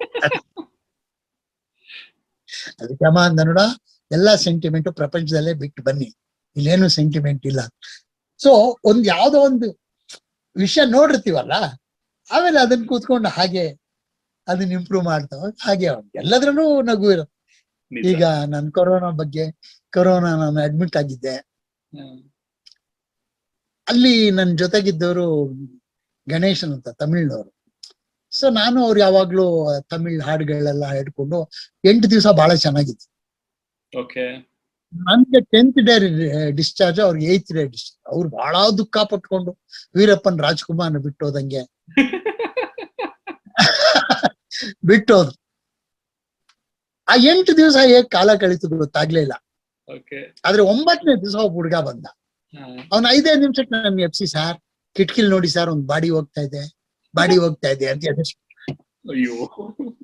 8 ದಿವಸ ಅಷ್ಟು ಖುಷಿಯಾಗಿದ್ದವನು 1 ದಿವಸದಲ್ಲಿ ನನಗೂ ಸಿಕ್ಕಾಪಡೆ ಭಯ ಆಗ. ಡಾಕ್ಟರ್ ಹತ್ರ ಹೇಳಿ, ಸರ್ ಬೇಗ ಡಿಸ್ಚಾರ್ಜ್ ಮಾಡ್ಬಿಡಿ ಸರ್ ನನ್ನ ಅಂತಂದು. ಯಾಕ್ರಿ ಕೇಳೋದು? ನೋಡಿ ಸರ್, ಇವನು ಅರ್ಧ ಗಂಟೆ ಎಬ್ಸಿ ಹೇಳ್ತಾರೆ. ಅವ್ನ್ಗೆ ಎಷ್ಟು ಇನ್ಫ್ಲೂಯೆನ್ಸ್ ಆಗ್ಬಿಟ್ಟಿದ್ದ ಅಂದ್ರೆ, ನಾನ್ ಮಲ್ಗಿದ್ರೆ ನಾನು ಎಬ್ಬಿಸ್ಬಿಡೋನು. ಏನೋ ಆಗಿದೆ ಅಂತ ಎದ್ರೆ, ಸರ್ ನೋಡಿ ಸರ್ ಒಂದ್ ಬಾಡಿ ಹೋಗ್ತಾ ಇದೆ. ಅದೇ ಕಿಟಕಿ, ಅದೇ ಆಸ್ಪತ್ರೆ, ಯಾವತ್ತೂ ನಾವು ಕಿಟಕಿ ಹೊರಗಡೆ ಯಾವ ಬಾಡಿ ಹೋಗ್ತಿದೆ ಅಂತ ನೋಡ್ತೀವಿ. ಅದು ಆಕ್ಚುಲಿ ಎಕ್ಸ್ರೇ ರೂಮ್ ಕರ್ಕೊಂಡು ಹೋಗೋರು ಇವ್ರಿಗೆಲ್ಲಾನು ಹೆಣತಾರನೇ ಕಾಣಿಸ್. ಇಲ್ಲಪ್ಪ ಅದು ಎಕ್ಸ್ರೇ ರೂಮ್ ಇಲ್ಲ ಸರ್, ನೋಡಿ ಸರ್ ವೀಲ್ ಚೇರ್ ಮೇಲೆ ತಗೊಂಡೋಗ್ತಾ ಇದ್ದಾರೆ ನೋಡಿ. ಯಾವ ವೀಲ್ ಚೇರ್ ಮೇಲೆ ನಾನು ತಗೊಂಡೋಗಲ್ಲ ಅಂತಂದು ಅವ್ನು ಕೇಳಿ, ಇಲ್ಲ ಸರ್ ವೀಲ್ ಚೇರ್ ಮೇಲೆ ತಗೊಂಡೋಗಿ ಮುಖಕ್ಕೆ ಬಡ್ಡೆ ಹಾಕ್ತಿದ್ರು ಅಂತ. ನೋಡು, ವೀಲ್ ಚೇರ್ ಮೇಲೆ ತಗೊಂಡೋಗಲ್ಲ ಬಾಡಿನ. ಅಕಸ್ಮಾತ್ ವೀಲ್ ಚೇರ್ ಮೇಲೆ ಬಾಡಿ ತಗೊಂಡೋಗಿದ್ರೆ ಅದು ಲಿಂಗಾಯತರದಿರ್ಬೋದು ಅಂತ. ಅವನಿಗೆ ಒಳಿಲೇ ಇಲ್ಲ. ಹಾಗೆ ಎಲ್ಲವನ್ನೂ ತಮಾಷೆಯಾಗಿ ನೋಡ್ಬೋದು ಬದುಕನ್ನು. ಒಳ್ಳೆ ಅಭ್ಯಾಸ ಅದು, ನೀವು ಮಾಡ್ಕೊಳ್ಳಿ, ಎಲ್ರೂ ಮಾಡ್ಕೋಬಹುದು. Very nice sir. ಒಬ್ಬೊಬ್ಬರಿಗೆ ಒಂದೊಂದ್ ತರ ಸ್ಟೈಲ್ ಇರುತ್ತೆ, ಜಾನರ್ ಇರುತ್ತೆ. ಕೆಲವರು ರಾಜಕೀಯ ವಿಡಂಬನೆಗಳನ್ನ ಜಾಸ್ತಿ ಮಾಡ್ತಾರೆ, ಕೆಲವರು ಉತ್ತರ ಕರ್ನಾಟಕ ಶೈಲಿಲಿ ಹಾಸ್ಯಗಳನ್ನ ಮಾಡ್ತಾರೆ.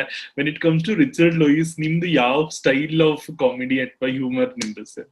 ನೋಡಿ, ಒಂದು ಭಾಷೆನ ಅಣಕು ಮಾಡೋದು, ಒಂದನ್ನು ಮಿಮಿಕ್ ಮಾಡೋದು, ಯಾರ್ದೋ ವಾಯ್ಸ್ ಮಿಮಿಕ್ ಮಾಡೋದು, ಮಿಮಿಕ್ರಿ ಮಾಡೋದು, ಈ ಫಾರ್ಮ್ಯಾಟ್ಸ್ ಎಲ್ಲ ಇನಿಷಿಯಲಿ ನಾವೆಲ್ಲ ಮಾಡ್ಕೊಂಡ್ ಬಂದಿದ್ವಿ.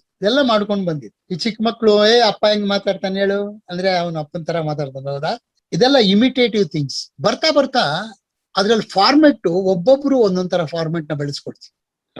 ನಮ್ಮಲ್ಲಿ ನಾವು ಹಾಸ್ಯ ಮಾಡಿದ ಒಂದು ಕಂಡೀಷನ್ ಏನ್ ಆಡ್ಕೊಂಡ್ವಿ ಅಂದ್ರೆ, ಯಾರ ಫಿಸಿಕಲ್ ಡಿಫಾರ್ಮಿಟಿನ ತಮಾಷೆ ಮಾಡಬಾರ್ದು. ಈಗ ಬಿಕ್ಲು ಅಂತಾರಲ್ಲ, ಬಿಕ್ಲು ಅಂತ ಮಾತಾಡ್ತಾರಲ್ಲ, ಅದ್ರ ಬಗ್ಗೆ ನೀವು ತಮಾಷೆ ಮಾಡ್ಬೋದು. ಆದ್ರೆ ಆಡಿಟೋರಿಯಂ ಅಲ್ಲಿ ಒಬ್ಬ ಯಾರಾದ್ರೂ ಹಂಗಿದ್ರೆ ಅವ್ರಿಗೆ ಹರ್ಟ್ ಆಗುತ್ತೆ. ಸಾಮಾನ್ಯವಾಗಿ ನಾನು ನೋಡಿದ್ದೀನಿ, ಬಹಳ ಜನ ಕಾಮಿಡಿ ಮಾಡ್ತಾ ಈ ಟ್ರಾನ್ಸ್ಜೆಂಡರ್ಸ್ ಬಗ್ಗೆ ಮಾಡ್ತಾರೆ. ಅದಂತೂ ಇತ್ತೀಚೆಗೆ ತುಂಬಾನೇ ಆಗ್ಬಿಟ್ಟಿದೆ. ಅದು ತುಂಬಾನೇ ನನಗೆ ನಾನು ಅದನ್ನ ಮಾಡಲ್ಲ. ನಾನು ಹುಬ್ಬಳ್ಳಿಲಿ ಟ್ರೈನ್ ಅಲ್ಲಿ ಹೋಗ್ತಿರ್ಬೇಕಾದ್ರೆ ಇಳಿಯಕ್ಕಿಂತ ಮುಂಚೆ ಒಬ್ಳು ಆಕೆ ಟ್ರಾನ್ಸ್ಜೆಂಡರ್ ಬಂದ್ ನನ್ಗೆ ಹೇಳ್ತಿ, ಸರ್ ನಿಮ್ ಹಾಸ್ಯ ನೋಡಿದೀವಿ, ನಮಗ್ ತುಂಬಾ ಇಷ್ಟ ಆಗತ್ತೆ, ನೀವು ಯಾರಿಗೂ ನೋವಾಗ್ದೇ ಇರೋ ಹೇಳ್ತೀರಿ. ಆಮೇಲೆ ನಮ್ ಬಗ್ಗೆ ನೀವ್ ಹೇಳಿದ್ರಲ್ಲ, ನೀವು ಅನ್ಕೊಂಡಂಗೆ ನಾವೆಲ್ಲ ನ್ಯಾಚುರಲ್ ಡಿಫಾರ್ಮಿಟಿಯಿಂದ ಆಗಿದ್ದಲ್ಲ ಸರ್, ಇದನ್ನ ಆರಿಸ್ಕೊಂಡಿದ್ವು ಅಂತ ಹೇಳಿ. This was really surprising. ನಾನು ಹೇಳಿದೆ ಅದ್ ಹೇಗೆ ಅಂತ. ಇಲ್ಲ, ನಾವು ಸುಲಭ ಆಗತ್ತಲ್ಲ ಜೀವನ ಅಂತ ಹೇಳಿ ನಾವು ಅದನ್ನ ಫಾಲೋ ಮಾಡೋದು, ಗ್ರಾಜುಯಲ್ ಆಗಿ ಹಾಗೆ ಆಗ್ಬಿಟ್ವಿ ನಾವು ಅದ್ರ ಬಗ್ಗೆ. ಬಟ್ ತುಂಬಾ ಚೆನ್ನಾಗಿ ಮಾತಾಡಿದ್ರು, ಸ್ಪೋಕ್ ವೆರಿ ವೆಲ್, ತುಂಬಾ ಚೆನ್ನಾಗಿ ಮಾತಾಡ. ನಮ್ಮ ಹಾರ್ಟೆ ಬಗ್ಗೆ, ಹಾಸ್ಯದ ಬಗ್ಗೆ, ಹಾಸ್ಯದಲ್ಲಿ ನಾವು ಯಾವ್ದನ್ನ ಟಚ್ ಮಾಡ್ತೀವಿ, ನೋ ಎವ್ರಿಥಿಂಗ್. ನಾವು ಯಾರ ಬಗ್ಗೆನೂ ಲೇವಡಿ ಮಾಡಲ್ಲ ಅನ್ನೋದೆಲ್ಲ ಐ ಡೋಂಟ್ ನೋ ಹೌ ಮಾಡ್ತೀವಿ. ಅದ್ರಲ್ಲಿ ಏನೋ ಒಂದು ಡ್ರಾಬ್ಯಾಕ್ ಇರುತ್ತೆ. ನಾನು ಹಾಸ್ಯ ಮಾಡಿದ್ರೆ ನಿಮ್ಗೆ ಅನ್ಸ್ಬೇಕು, ಹೌದು ಈ ಡ್ರಾಬ್ಯಾಕ್ ನನ್ನಲ್ಲಿ ಇದೆ, ನಾನು ಅದನ್ನ ಸರಿಪಡಿಸ್ಬೇಕು ಅಂತ ಹೇಳಿ. ಅದೊಂದು mode of telling you. Sir, ಇನ್ನ ಮೋಸ್ಟ್ ಆಫ್ ದ ಟೈಮ್ ನಮ್ ಬಗ್ಗೆನೇ ಇರುತ್ತೆ. That's interesting. ಸರಿ, ಇನ್ನೊಂದು ಏನಪ್ಪಾ ಅಂದ್ರೆ, ನೀವು ಸ್ಟೇಜ್ ಮೇಲೆ ಹೋದಾಗ ಬೇರೆ ಬೇರೆ ತರದ ಜನಗಳನ್ನ ನೋಡ್ತೀರಾ ಕೂತಿರೋರಲ್ಲಿ. ಆದ್ರೆ 3 ತರ ಗಂಭೀರ ಇರ್ತಾರೆ. ಕ್ಷಣ ಗಂಭೀರರು, ಒಂದ್ ಕ್ಷಣ ಗಂಭೀರವಾಗಿರ್ತಾರೆ, ಘನಗಂಭೀರರು ಅವರು ಇರ್ತಾರೆ, ಕೆಲವರು ಹೆಣ ಗಂಭೀರರು. ನೀವ್ ಏನೇ ಜೋಕ್ ಮಾಡಿದ್ರು ನಗಲ್ಲ ಅವರು. ಸೊ ಈ ಒಂದು ಟೈಮ್ ಅಲ್ಲಿ ನಿಮ್ಗೆ ಹೆಂಗ್ ಅನ್ಸುತ್ತೆ ಸರ್? ಅಂದ್ರೆ ನಗಸ್ಬೇಕಾದ್ರೆ ಸ್ಟೇಜ್ ಅಲ್ಲಿ ಆಡಿಯನ್ಸ್ ರೆಸ್ಪಾನ್ಸ್ ತುಂಬಾ ಇಂಪಾರ್ಟೆಂಟ್ ಆಗುತ್ತೆ. ಈ ತರದ ಅನುಭವಗಳನ್ನೆಲ್ಲ ಹೆಂಗ್ ಡೀಲ್ ಮಾಡಿದೀರಾ? ಬೈ ಎಕ್ಸ್ಪೀರಿಯನ್ಸ್ ನಿಮಗೆ ಗೊತ್ತಾಗ್ಬಿಡುತ್ತೆ ಈ ಕ್ರೌಡ್ ಯಾವ ತರದ ಕ್ರೌಡ್ ಅಂತ ಗೊತ್ತಾಗ್ಬಿಡುತ್ತೆ ಹೋದಾಗ. ನಮ್ಗಂತೂ ಒಂದು 5 ಸಲ ಗೊತ್ತಾಗ್ಬಿಡುತ್ತೆ. ಬೇರೆಯವ್ರು ಮಾತಾಡ್ತಾನೆ ಗೊತ್ತಾಗ್ಬಿಡುತ್ತೆ ಈ ತರ ಕ್ರೌಡ್. ಪ್ಲೇ ಮಾಡ್ಬೇಕು, ಆ ಸೆಕ್ಷನ್ ಪ್ಲೇ ಮಾಡ್ಬೇಕು ಅಂತ ನೀವ್ ಏನಾರು ಮಾಡಕ್ ಶುರು ಮಾಡ್ಬಿಟ್ರೆ ಫ್ಲಾಪ್ ಆಗ್ಬಿಡ್ತೀರಿ. ಯೂನಿವರ್ಸಲ್ ಆಗಿ ಎಲ್ರಿಗೂ ಟಚ್ ಆಗುವಂಥದ್ದು. ಬೈಫರ್ಕೇಟ್ ಮಾಡ್ಬೇಕು, ಹೆಂಗಸರು ಮಕ್ಕಳು, ನೀವು ಹೇಳೋ ಜೋಕು ಮಕ್ಕಳಿಗೆ ಅರ್ಥ ಆಗೋಂಗಿರ್ಬೇಕು. ಅದಕ್ಕೆ ಅಂತ ಸ್ವಲ್ಪ ಪ್ರಿಪೇರ್ ಮಾಡಿ ಇಟ್ಕೊಂಡಿರ್ತೀವಿ ಸ್ಯಾಂಪಲ್ಗಳು. ಒಂದು 10 ನಿಮಿಷಕ್ಕೆ ಒಂದ್ಸಲ ಹಾಕಿದ್ರೆ ಮಕ್ಕಳು ಇನ್ನು 10 ನಿಮಿಷ ಗಲಾಟೆ ಮಾಡಲ್ಲ. ಅಂದ್ರೆ ಗಲಾಟೆ ಮಾಡ್ತಿರೋ ಮಕ್ಳಿಗೆ ಚಾಕ್ಲೇಟ್ ಕೊಟ್ಬಿಟ್ರೆ ಸೈಲೆಂಟ್ ಆಗ್ಬಿಡ್ತಾರೆ, ಮತ್ತೆ ನೀನು ಆದ್ರೆ ಆ ಮಕ್ಳಿಗೆ ಗೊತ್ತಾಗ್ಬೇಕು, ಅವಕ್ಕೆ ಅರ್ಥ ಮಾಡಿಸ್ಬೇಕು. ದೊಡ್ಡೋರ್ಗೆ ಹೆಂಗಸರಿಗೆ ಜೋಕ್ ಮಾಡ್ಬೋದು, ಆದ್ರೆ ಮಕ್ಕಳಿಗೆ ಆಕ್ಷನ್ ಓರಿಯೆಂಟೆಡ್ ಇದೆ. ಕಂತ್ರಿ ನಾಯಿ ಜಾತಿ ನಾಯಿ, ಜಗಳ ಹೆಂಗ ಆಡ್ತವೆ ಅಂತ ಸೌಂಡ್ಗಳು ಮಾಡ್ತಾ ಹೋದ್ರೆ ಮಕ್ಕಳು ಸುಮ್ಮನೆ ಇದ್ಬಿಟ್ಟು ಈ ತರ ಮಾಡ್ಕೊಳ್ತೀವಿ. ಬಟ್ ಯೂನಿವರ್ಸಲ್ ಆಗಿ ಈ ತರ ಆಕ್ಷನ್ಸ್ ಓರಿಯೆಂಟೆಡ್ ಮಾಡ್ತೀವಿ, ಮಕ್ಕಳಿಗೆ ಅಟ್ರಾಕ್ಟ್ ಮಾಡೋದಕ್ಕೆ. ಆಮೇಲೆ ಸಣ್ಣ ಕಥೆಗಳು ಹೇಳ್ತೀವಿ ಮಕ್ಕಳಿಗೆ. ಒಂದ್ ನಿಮಿಷ, 1.5 ನಿಮಿಷ, 2 ನಿಮಿಷದ ಕಥೆ ಹೇಳ್ತೀವಿ. ಆ ಮಕ್ಕಳಿಗೆ ಅರ್ಥ ಆಗ್ಬೇಕು, ಮಕ್ಕಳಿಗೆ ಅರ್ಥ ಆಗಿದ್ದು ದೊಡ್ಡವ್ರಿಗೂ ಅರ್ಥ ಆಗತ್ತೆ. ಆದ್ರೆ ಆ ಕಥೆಗಳಲ್ಲಿ ಒಂದು ಪವರ್ಫುಲ್ ಆದ ಮೆಸೇಜ್ ಇರುತ್ತೆ. ಫಾರ್ ಎಕ್ಸಾಂಪಲ್ ಈ ಸೋಪನ ನೀತಿ ಕಥೆಗಳು ಇವೆಲ್ಲ ಇರ್ತಾವಲ್ಲ, ಬಹಳ ಒಳ್ಳೆ ರೀತಿ ಇರುತ್ತೆ. ಬಟ್ ಸೂಪರ್ಫಿಷಿಯಲ್ ಆಗಿ ಒಂದ್ ಕತೆ ತರ ಇರುತ್ತೆ ನಿಮ್ಗೆ. I can feel it sir. ಆತರ ಆ ತರದ ಎಲಿಮೆಂಟ್ ಸ್ಟೋರಿ ಟೆಲ್ಲಿಂಗ್ ಇದೆ ನೋಡಿ, ಇದು ಯಾರನ್ನ ಬೇಕಾದ್ರೂ ಅಟ್ರಾಕ್ಟ್ ಮಾಡಬಹುದು. ಅಂದ್ರೆ ಆ ನರೇಷನ್ ಮಾಡೋದಕ್ಕೆ ನಿಮಗೆ ಒಂದು ಟೆಕ್ನಿಕ್ ಇರ್ಬೇಕಷ್ಟೇ. ಒಬ್ಬೊಬ್ರದ್ದು ಒಂದೊಂದ್ ತರ ಇರುತ್ತೆ. ಸರ್, ಇನ್ನ ಇದ್ರ ಮಧ್ಯ ನೀವು ಚಿತ್ರ ಸಾಹಿತಿ ಕೂಡ ಅನ್ನೋದು ಸಾಕಷ್ಟು ಜನ ಗೊತ್ತು. ನಿಮ್ಮಲ್ಲಿ ಒಬ್ಬ ತುಂಟ ಇದ್ದಾನೆ, ನಗೆಕಾರ ಇದ್ದಾನೆ, ಜನ ನಗಿಸ್ತೀರಾ ಅಂತ. ಬಟ್ ನೀವ್ ವರ್ಕ್ ಮಾಡಿ ಫಿಲಮ್ಸ್ ಎಲ್ಲ ತುಂಬಾ ಒಂಥರ ಎಮೋಷನಲಿ ಸ್ಟ್ರಿಂಗ್ಸ್ ಟಚ್ ಮಾಡೋ ಅಂತದ್ದು. ಹಾಲುಂಡ ತವರು ಇರ್ಬೋದು, ಕರುಳಿನ ಕೂಗು ಇರ್ಬೋದು. ನಿಮ್ಮಲ್ಲಿ ಅನ್ನಿಸ್ತಿತ್ತ ಸರ್, ರಿಚರ್ಡ್ ಲೂಯಿಸ್ ಅಲ್ಲೂ ಒಬ್ಬ ಈ ತರ ಒಂದು ಎಮೋಷನ್ ವ್ಯಕ್ತಿ ಇದ್ದಾನೆ, ಅವನ್ಗೂ ಅಳು ಬರುತ್ತೆ, ಇದನ್ನ ಎಕ್ಸಿಬಿಟ್ ಮಾಡ್ಬೋದು ಅಂತ ಅನ್ಸಿತ್ತ ಸರ್ ನಿಮ್ಗೆ? ಪ್ರತಿಯೊಬ್ಬ ಕಾಮಿಡಿಯನ್ನು ಸ್ವಲ್ಪ ನಾರ್ಮಲ್ ಹ್ಯೂಮನ್ ಬೀಯಿಂಗ್ ಇಂತ ಹೆಚ್ಚು ಸೆನ್ಸಿಟಿವ್ ಇರ್ಬೇಕಾಗತ್ತೆ. ಹೌದು, ಇದನ್ನ ಅವ್ನು ಮಾಡಕ್ಕಾಗಲ್ಲ. ಈಗ ನೀವು ಚಾಪ್ಲಿನ್ ಸಿನಿಮಾಗಳು ನೋಡಿದ್ರೆ ನಚ್ಚಿದಾನೆ. ಬಟ್ ಚಾಪ್ಲಿನ್ ಕೆಲವು ಸ್ಟೇಟ್ಮೆಂಟ್ಸ್ ನೀವು ಓದಿದ್ರೆ ಅವನು ಎಷ್ಟು ಜೀವನದಲ್ಲಿ ಎಷ್ಟು ಡಿಸಪಾಯಿಂಟೆಡ್ ಇದ್ದ ಅಂತ ಗೊತ್ತಾ. ಅವ್ನು ಹೇಳ್ತಾನೆ, ನಾನು ಯಾವಾಗ್ಲೂ ಮಳೇಲಿ ಹೋಗ್ತಾ ಅಳ್ತೀನಿ, ಯಾಕಂದ್ರೆ ಜನ ಗೊತ್ತಾಗಬಾರ್ದು ನಾನು ಅಳ್ತಾ ಇದ್ದೀನ ಅಂತ. ಅಂದ್ರೆ you can understand the depth what he was undergoing. So ನಿಮ್ಮಲ್ಲಿ ಎರಡೂ ಇರುತ್ತೆ. ಕಲಾವಿದನಾಗಿ ನೀವು ನೋಡಿದ್ರೆ ನಿಮ್ಗೆ ಹ್ಯೂಮರ್ ಮಾಡ್ಬೇಕಾದ್ರೆ ಇನ್ನೊಂದು ಆಂಗಲ್ ಗೊತ್ತಿರ್ಬೇಕು. ಇವಾಗ ನಾವು ಹಾಲುಂಡ ತವರು ಮಾಡಿದ್ವಿ, ಕರುಳಿನ ಕೂಗು ಮಾಡಿದ್ವಿ. ಅದಂತೂ ನನಗ್ ಬಹಳ ಜನ ಹೇಳ್ತೀನಿ, ಏನಲ್ಲ ಎಲ್ಲಾರು ನಗ್ಸೋದ್ಬಿಟ್ಟು ಅಳಿಸ್ತೀಯಲ್ಲ, ನೀನ್ ಸಿನಿಮಾಗ್ ಮೂರ್ ಖರ್ಚಿಫ್ ಕೊಡ್ಬೇಕು ಫ್ರೀ ಆಗಿ ಟಿಕೆಟ್ ಜೊತೆಗೆ ಅಂತ. ಅದಕ್ಕೆ ನಾನು ಹೇಳಿದೆ, ಅದು ಶಾಪ ವಿಮೋಚನೆಗಾಗಿ ನಾನು ಕೋತಿಗಳು ಸರ್ ಕೋತಿಗಳು, ಅಂದ್ರೆ ಕಂಟಿನ್ಯೂಸ್ ಆಗಿ ನಗುವಂಥದ್ದು. ನೀವು ಬೇಕಾದ್ರೆ ನನ್ನ ಅನುಭವ ಎಲ್ಲಾರ್ದಲ್ಲ, ಒಂದು ಸೆಂಟಿಮೆಂಟಲ್ ಆದ ಕತೆ ಮಾಡೋದು ಸುಲಭ, ಕಂಟಿನ್ಯೂಸ್ ಆಗಿ ಲಾಫ್ಟರ್ ಮಾಡ್ಬೇಕಾದ್ರೆ ಹೆಚ್ಚು ಹಾರ್ಡ್ ವರ್ಕ್ ಬೇಕಾಗತ್ತೆ, ಹೆಚ್ಚು ಕ್ರಿಯೇಟಿವಿಟಿ ಬೇಕಾಗತ್ತೆ. ಹೌದು, 3 ಸಿನಿಮಾ ಬರಿಬಹುದು. ಹೌದು, 2 years 3 years ನಾನ್ ಸ್ಟಾಪ್ ಆಗಿ ನಗಿಸ್ಬೇಕು ಅಂದ್ರೆ ಭಾರಿ ಚಾಲೆಂಜಿಂಗ್ ಇರುತ್ತೆ ಅಂಡ್ ಕಷ್ಟನೂ ಇರುತ್ತೆ. I completely agri sir. ಇದ್ರ ಮಧ್ಯೆ ನಾನೊಂದ್ ಪ್ರಶ್ನೆ ಕೇಳಲೇಬೇಕು. ತುತ್ತಮುತ್ತ ಫಿಲಮ್ ನನ್ನ ಪರ್ಸನಲ್ ಫೇವ್ರೇಟ್ ಕೂಡ, ಸ್ಕ್ರೀನ್ ಪ್ಲೇ ಕೂಡ ನೀವೇ ಬರ್ತಿರೋದು ಅದಕ್ಕೆ. ಸರ್ ಹೆಂಗ್ ಸರ್ ಆ ಒಂದು ಮಗ ತಾಯಿ ರೋಲ್ ನ ಹೆಂಗ್ ಸರ್, ಅಂದ್ರೆ ನೀವ್ ಯಾವ್ದಾದ್ರು ನಿಜ ಜೀವನದ ಘಟನೆ ಇನ್ಸ್ಪಿರೇಷನ್ ನಿಮ್ಗೆ, ಇಲ್ಲ ಅಂತ ಅಂದ್ರೆ it was again a fictional ಸ್ಟೋರಿನ ಹೆಂಗೆ ಅಂತ? ಎಸ್ಪೆಷಲಿ ಒಬ್ಬೊಬ್ರೆ ಮಕ್ಳು ಇರೋಂತವ್ರು ಇದನ್ನ ತಪ್ಪದೆ ನೋಡ್ಬೇಕು, ಯಾಕಂದ್ರೆ ತ್ರಿಶಂಕು ವರ್ಗ ಅವ್ರಿಗೆ ಮದ್ವೆ ಆದ್ಮೇಲೆ. ಸೊ ಅದೆಲ್ಲ ಒಂಥರ ರಿಲೇಟ್ ಮಾಡ್ಕೊಳಕ್ಕೆ ಅನ್ಸುತ್ತೆ. ಸೊ ಹೇಗೆ ಆಯ್ತು ಸರ್ ಇದು ಸುತ್ತಮುತ್ತ? ಜೊತೆಗೆ ಮುನಿಕೃಷ್ಣ ಅಂತ ಒಬ್ಬ ಆಕ್ಟರ್ ಇದ್ದ. ಆ ಒಬ್ಬನೇ ಮಗ, ತಂದೆ ಇರ್ಲಿಲ್ಲ, ತಾಯಿ ತುಂಬಾ ಪ್ರೀತಿಯಿಂದ ಸಾಕಿದ್ರು ಅವನಿಗೆ. ತಾಯೇ ನೋಡಿ ಒಬ್ಬ ಹುಡುಗಿನ ಮದ್ವೆ ಆಗಿ 1 ತಿಂಗಳಾಯ್ತು ಅಷ್ಟೇ. ತಾಯಿಗೂ ಹೆಂಡತಿಗೂ ಯಾವಾಗ್ಲೂ ಜಗಳ ಆಗೋದು. ಇವನ್ ಪಾಪ ತುಂಬಾ ಇನ್ನೋಸೆಂಟ್ ಫೆಲೋ, ತಾಯಿನ ತುಂಬಾ ಪ್ರೀತಿಸ್ತಿದ್ದ, ಆದ್ರೆ ತಾಯಿ ಹೆಂಡತಿನ ತುಂಬಾ ತೊಂದರೆ ಮಾಡ್ತಿದ್ರು. ಸೊ ಏನ್ ಮಾಡ್ಬಿಡೋನು, ನಾನು ಡಿ ರಾಜೇಂದ್ರ ಬಾಬು ಒಟ್ಟಿಗೆ ಕೆಲಸ ಮಾಡ್ತೀವಿ. ಆಲ್ಮೋಸ್ಟ್ ಆಲ್ ಈಸ್ ಫಿಲ್ಮ್ಸ್ ನಾನು ಸ್ಕ್ರಿಪ್ಟ್ ಡೈಲಾಗ್ ಎಲ್ಲ, ನಾವೆಲ್ಲ ಕ್ಲಾಸ್ಮೇಟ್ಸ್ ಒಟ್ಟಿಗೆ ನಾಟಕದಲ್ಲಿ. ಮುನ್ಕೃಷ್ಣ ರಾತ್ರಿ 11-12 ಗಂಟೆಗೆ ನಮ್ ರೂಮಿಗೆ ಬಂದ್ಬಿಟ್ಟು ಜೋರಾಗಿ ಅಳಕ್ ಶುರು ಮಾಡ್ಬಿಡು. ನಾವೇನೋ ಬರೀತಾ ಇದ್ವಿ, ಎಲ್ಲ ತೆಗ್ದಿಟ್ಟು ಏನೋ ಮುನ್ಕೃಷ್ಣ ಅಂದ್ರೆ, ಹಿಂಗ್ ನಮ್ಮ ಅಮ್ಮನ್ಗೂ ನನ್ ಹೆಂಡತಿಗೂ ಜಗಳ ಆಗಿದೆ, ನನ್ ಮನೆಗೆ ಹೋದ್ರೆ ಇಬ್ರು ಬೈತಾರೆ, ನನ್ ಏನ್ ಮಾಡೋದು ಗೊತ್ತಾಗಲ್ಲ ಅಂತ. ಅವ್ನು ಇದ್ದಿದ್ ಜಯನಗರದಲ್ಲೇ ಒಂದ್ ಮೆಜೆಸ್ಟಿಕ್ ಬಂದ್ಬಿಡು ನಮ್ ರೂಮ್ಗೆ ಬಂದು, ತುಂಬಾ ತಾಳೋನು. ನಾವ್ ಎಲ್ಲ ಕೆಲ್ಸ ಬಿಟ್ಟು ಅವ್ನ್ ಕತೆ ಕೇಳೋದು, ಏನು ಸೊಲ್ಯೂಷನ್ ಕೊಡಕ್ ಆಗ್ತಿರ್ಲಿಲ್ಲ. ಸುಸ್ತಾಗಿ ಹೊತ್ತು ಮಲ್ಕೊಂಡ್ಬಿಡು. ಅವ್ನ್ ಮಲ್ಕೊಂಡ್ ಆದ್ಮೇಲೆ ನಾವು ಕತೆ ಬರೀತೀವಿ. ಈ ಕತೆ ಹೇಗಾದ್ರೂ ಮಾಡ್ಬೋದಿತ್ತು, ತುಂಬಾ ಸೆಂಟಿಮೆಂಟಲ್ ಆಗು ಮಾಡ್ಬೋದಿತ್ತು. ಬಟ್ ಇಂಥ ವಿಷಯವನ್ನ ಸೆಂಟಿಮೆಂಟಲ್ ಆಗಿ ಮಾಡಿದ್ರೆ, ಯಾವುದೇ ವಿಷಯನ ನನ್ನ ಬದುಕಲ್ಲಿ ಒಂದ್ ಏನಾಗಿದೆ ಅಂದ್ರೆ, ನೀವು ಯಾವುದೇ ವಿಷಯನ ಒಬ್ಬ ವ್ಯಕ್ತಿಗೆ ಹೇಳ್ಬೇಕು ಅಂದ್ರೆ the best media is humour. So ನಾವೇನ್ ಅನ್ಕೊಂಡು ಈ ತುತ್ತಮುತ್ತನ ಹ್ಯೂಮರಸ್ ಆಗಿ ಹೇಳ್ಕೊಂಡು ಗ್ರಾಜುವಲ್ ಆಗಿ ಟಚ್ ಮಾಡೋಣ. ಒಂದು ಸ್ವಲ್ಪ ರಿಸ್ಕ್ ಇರುತ್ತೆ, ಯಾಕಂದ್ರೆ ನೀವು ಹ್ಯೂಮರ್ ಮಾಡ್ತಾ ಸೆಂಟಿಮೆಂಟ್ ಟರ್ನ್ ಆದ್ರೆ ಟರ್ನ್ ಆಗಲ್ಲ. ಹಾಗಾಗಿ ಆ ಮುನಿಕೃಷ್ಣನೇ ನಮ್ಗೆ ಮೋಟಿವೇಶನ್. ಅವನ ಕಥೆನೆ ನಾವು ಇಟ್ಕೊಂಡ್ ಮಾಡಿದ್ವಿ. ಆಮೇಲೆ ನಮ್ಗೆ ಆಟೋಗಳ ಹಿಂದೆ ಎಲ್ಲ ಬರೆಯೋರು, ಮುತ್ತು ಕೊಟ್ಟವಳು ಬಂದಾಗ ತುತ್ತು ಕೊಟ್ಟವಳನ್ನ ಮರಿಬೇಡ ಅಂತ. ಅಂದ್ರೆ ಆ ಆಟೋ ಹಿಂದೆ ಈ ಆಟೋ ರಿಕ್ಷಾ ಡ್ರೈವರ್ಗಳು ತುಂಬಾ ಸಾಹಿತಿಗಳಿರ್ತಾರೆ. ಅವ್ರು ಎಫೆಕ್ಟಿವ್ ಆಗಿ ಹೇಳ್ತಾರೆ ಅಂದ್ರೆ, ನೀವು ಸುಮ್ನೆ ಆಟೋಗಳ ಲಾರಿಗಳ ಹಿಂದೆ ಓದಿ ನಿಮಗೆ ಗೊತ್ತಾಗ್ಬಿಡುತ್ತೆ. ಅದನ್ನೇ ಇಟ್ಕೊಂಡು ಅದನ್ನೇ ಟೈಟ್ಲ್ ಇಡ್ಬೇಕು ಅಂತಿದ್ದೆ. ತುಂಬಾ ಉದ್ದ ಆಗತ್ತೆ ಅಂತ ಹೇಳಿ ಅರ್ಜುನ್ ಆಕ್ಟರ್ ಇದಾರಲ್ಲ, ಅವ್ರು ತುತ್ತಮುತ್ತ ಅಂತ ಮಾಡೋಣ ಅಂತಂದ್ರು. ಹಂಸಲೇಖನ್ ಹೇಳಿದಾಗ ಇದನ್ನ ಅವ್ರು ಅದನ್ನೇ ಹೇಳ್ಬಿಡ್ತಾನ, ಅವ್ನ್ ತತ್ವಜ್ಞಾನಿ, ಅನುಭವಿಸ್ದಂಗ್ ಗೊತ್ತು ಅಂತ. ಹಂಸಲೇಖ ಎಲ್ಲರಿಗೂ ಒಂದಂತ ಆಗಿರುತ್ತೆ, ಈ ಅನುಭವ ಎಲ್ಲರ ಬದುಕಲ್ಲೂ ನಡೆದಿರುತ್ತೆ. ಖಂಡಿತ ಸರ್, ಹೌದು. ವೇರಿ ಆಗತ್ತೆ ಅಷ್ಟೇ. ಓಕೆ ಸರ್, ಇನ್ನ ಈ ಲಾಕ್ ಡೌನ್ ಪ್ಯಾಂಡಮಿಕ್ ಟೈಮ್ ಅಲ್ಲಿ ಸಾಕಷ್ಟು ಜನ ಕಲಾವಿದರಿಗೆ ಎಲ್ಲಾನು ವರ್ಚುವಲ್ ಆಗ್ಬಿಟ್ಟಿದೆ. ಸೊ ನಿಮ್ಮ ಲಾಕ್ ಡೌನ್ ಹೆಂಗಿದೆ sir? If you want to talk something about your stand up comedian fraternity ಅಂದ್ರೆ ಏನ್ ಹೇಳಕ್ ಇಷ್ಟಪಡ್ತೀರಾ ಸರ್?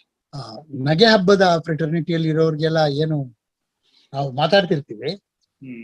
ಬೇರೆ ಈ ವೃತ್ತಿ ರಂಗಭೂಮಿ ಇರ್ಬೋದು, ಹವ್ಯಾಸಿ ರಂಗಭೂಮಿ, ಈ ಕಲಾವಿದರಿಗೆ ತುಂಬಾನೇ ಕಷ್ಟ ಇದೆ ಬದುಕು.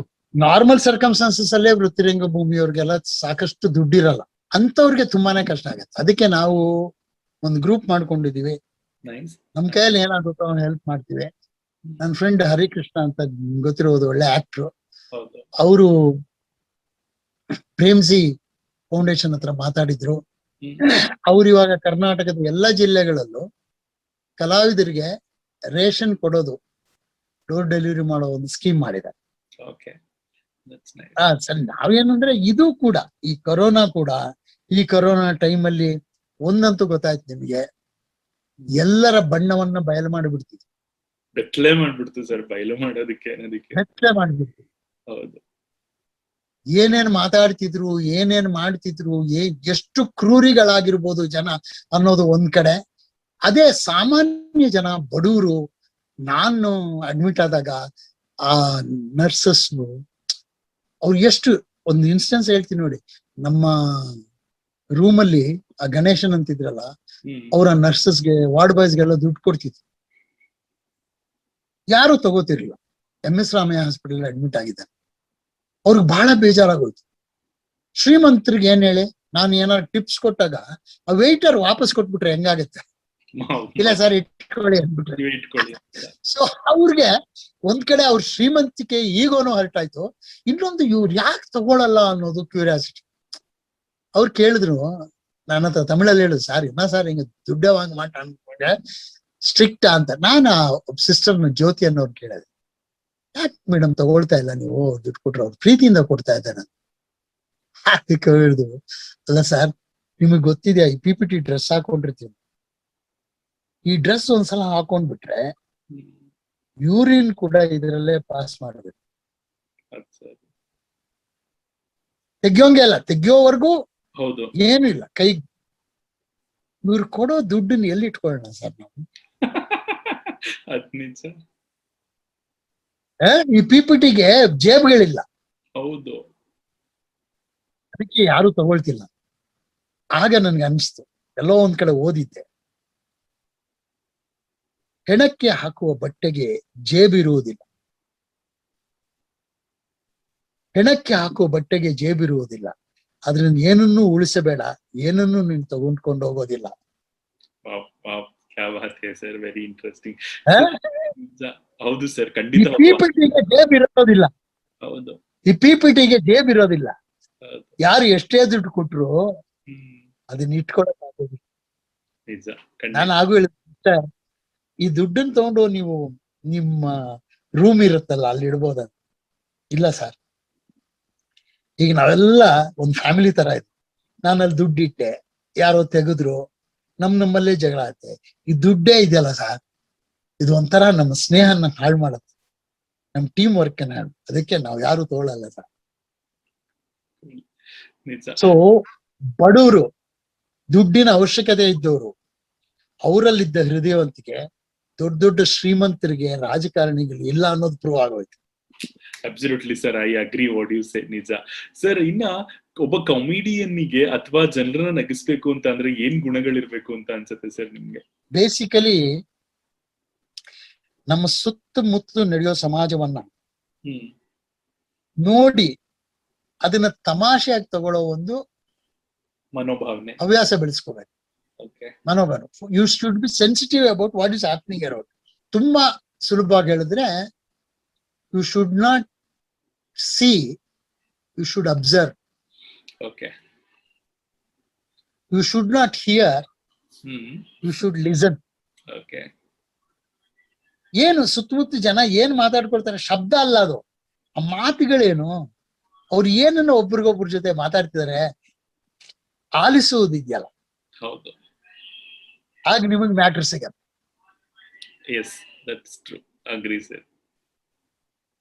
ನನಗೆ ಮೇಶ್ ಹೇಳಿದ್ರು, ಒಳ್ಳೆ ಆಕ್ಟರ್ ಆಗ್ಬೇಕಾದ್ರೆ ಈ 3 ಪಾಠ: don't hear, listen, don't observe, don't read, study.